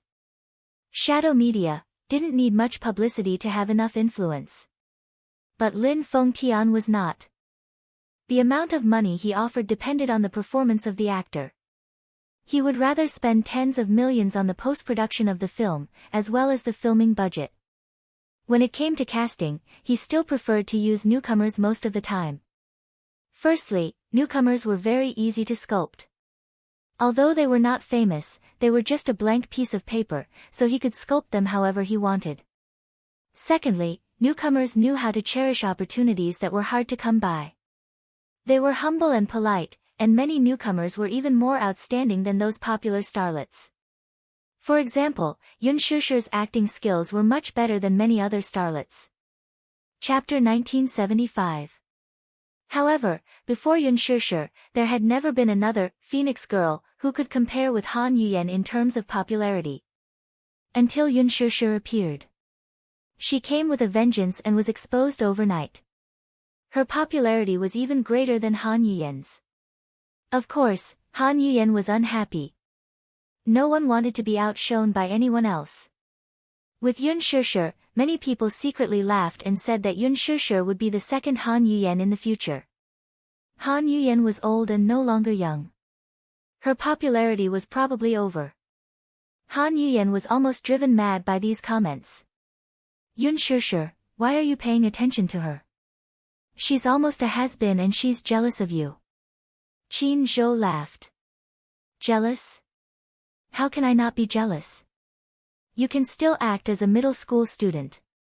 At her age, she can only act as a student's mother. Qin Zhou's mouth was indeed the sharpest. Han Yuyen trembled with anger when she heard this. When she heard Qin Zhou's words, she instinctively touched her face. Although she paid a lot of attention to her skin care, she was still young. In this industry, one had to rely on one's youth to survive. Youth was the only way to rise to the top. In other words, her acting skills were not as good as Yun Shishir's. In the future, she could only rely on her past. If she could not find a good director and a good script, she would not have any prospects. In addition, her overworked filming career had caused her endocrine system to be disrupted. Her skin was very bad. Indeed, in a movie like The Green Apple, she could only act as Yun Shishir's mother. This was too much. How could she make fun of her like this? If Han Yuyen was not waiting for the award ceremony and she could not leave as the guest presenter, she would have left her seat in a fit of anger. Yun Shishir could not stop laughing. You're exaggerating. She may look good now, but once she removes her makeup, she looks like an old witch. Yun Shishir stuck out her tongue. Han Yuyen's face was tense. She glared at Yun Shishir but could not do anything because of Qin Zhou's presence. She could only suppress her anger and clench her teeth. The awards ceremony continued. There were male and female Best Newcomer awards, but they were both on stage to receive their awards. As the guest presenter for the Best Newcomer award, Han Yuyen gracefully stepped onto the stage. Yun Shishir's heart skipped a beat when she saw that the award was given by her. Why is she presenting the award? It was set by the organizers. Looks like you can't run away from the Best Newcomer award. Why do you say that? Yun Shishir was a little confused. Could it be that this award was decided internally? For a live broadcast like a film festival, the ceremony process must be very boring, so a certain gimmick is needed to promote it. Since Han Yuyen is the guest presenter, as the Phoenix Maiden, the two of you are the same. When he appeared on the stage, it was bound to attract a lot of controversy and comparisons. This is what the organizers are happy to see. Qin Zhou's analysis was very organized and logical. Yun Shishir understood it very well. The Best Newcomer Award was the only award where the entire process of voting was conducted online. It was absolutely open, fair, and just. Chapter 1976. During the final voting process, the final list of winners would be kept a secret until it was announced on the spot during the awards ceremony. The votes of the winners would also be announced. All of this was done by the notary office. Therefore, the Best Newcomer Award could be said to be the only award that was not overstated. There were a total of 10 nominees for the Best Newcomer Award. Yun Shishir carefully studied the list of nominees. Until the voting channel closed, she was still in first place. The effect of The Green Apple was unprecedented. On the huge screen, clips of the nominated actors' representative works were shown. Among them, when it came to Yun Shishir's The Green Apple, the editing of the film made many people excited and applauded thunderously. Yun Shishir was shocked by this scene. Are these people the Internet Water Army? How is that possible? Aren't they too supportive? Yun Shishir was still in disbelief. Qin Zhou chuckled. Little girl, don't you know how many uncles in the industry fell in love with your role as Yin Shechuan? Otherwise, do you think that praises for your excellence are just words of comfort? You have indeed performed well. Yun Shishir smiled awkwardly. Han Yuyan stood on the stage and glanced elegantly at the cue card in her hand. She smiled at the microphone and announced, the final winners of the 19th Golden Eagle Awards for Best Newcomer Award are. Everyone held their breaths and was silent. Yun Shishir, Hua Jin. Congratulations. Sure enough, it was just as Qin Zhou had predicted. She really won the Best Newcomer Award. Thunderous applause rang from below the stage. Yun Shishir had won the Newcomer Award, which was widely expected of her. After the announcement of the award, the camera quickly switched to Yun Shishir. Yun Shishir smiled at the crowd. Even though she had won the Newcomer Award, her face was calm and collected. Naturally, she did not show much surprise and appeared extremely calm. Everyone was shocked. It was not easy for a newcomer to face the award with such a calm attitude. Qin Zhou clapped and looked at her gently. Go on stage to receive the award. Watch your expression. Don't be too nervous. Okay. Yun Shishir stood up slowly. As the winner of the Best Newcomer Award, Hua Jin walked in front of her like a gentleman. He kissed the back of her hand gently and held her hand as they walked onto the stage together. Han Yuyan smiled as she watched her walk onto the stage. Although she looked natural and unrestrained on the surface, what about her heart? However, he was already gnashing his teeth in hatred. Yun Shishir walked up to the stage and stood beside Hua Jin. Her bearing was elegant and proper, and she exuded a quiet and elegant aura. This elegant temperament was not something that was painstakingly trained. There was a type of person who was born noble and elegant, and it was incomparable. Han Yuyan stood at the side. Even though she had put in a lot of effort in dressing up and makeup on her face, she still managed to steal a lot of the limelight. Even her aura was suppressed by Yun Shishir's. Her starlight was bleak. On the surface, Han Yuyan maintained her composure, but her heart was in turmoil. Yun Shishir was touched when she received the heavy trophy from Han Yuyan. This was the first trophy she had won in her acting career. It was very memorable. Even though she already had a lot of mental preparation for this trophy, when she stood on the stage and held the trophy in her hands, the pride that welled up spontaneously rose.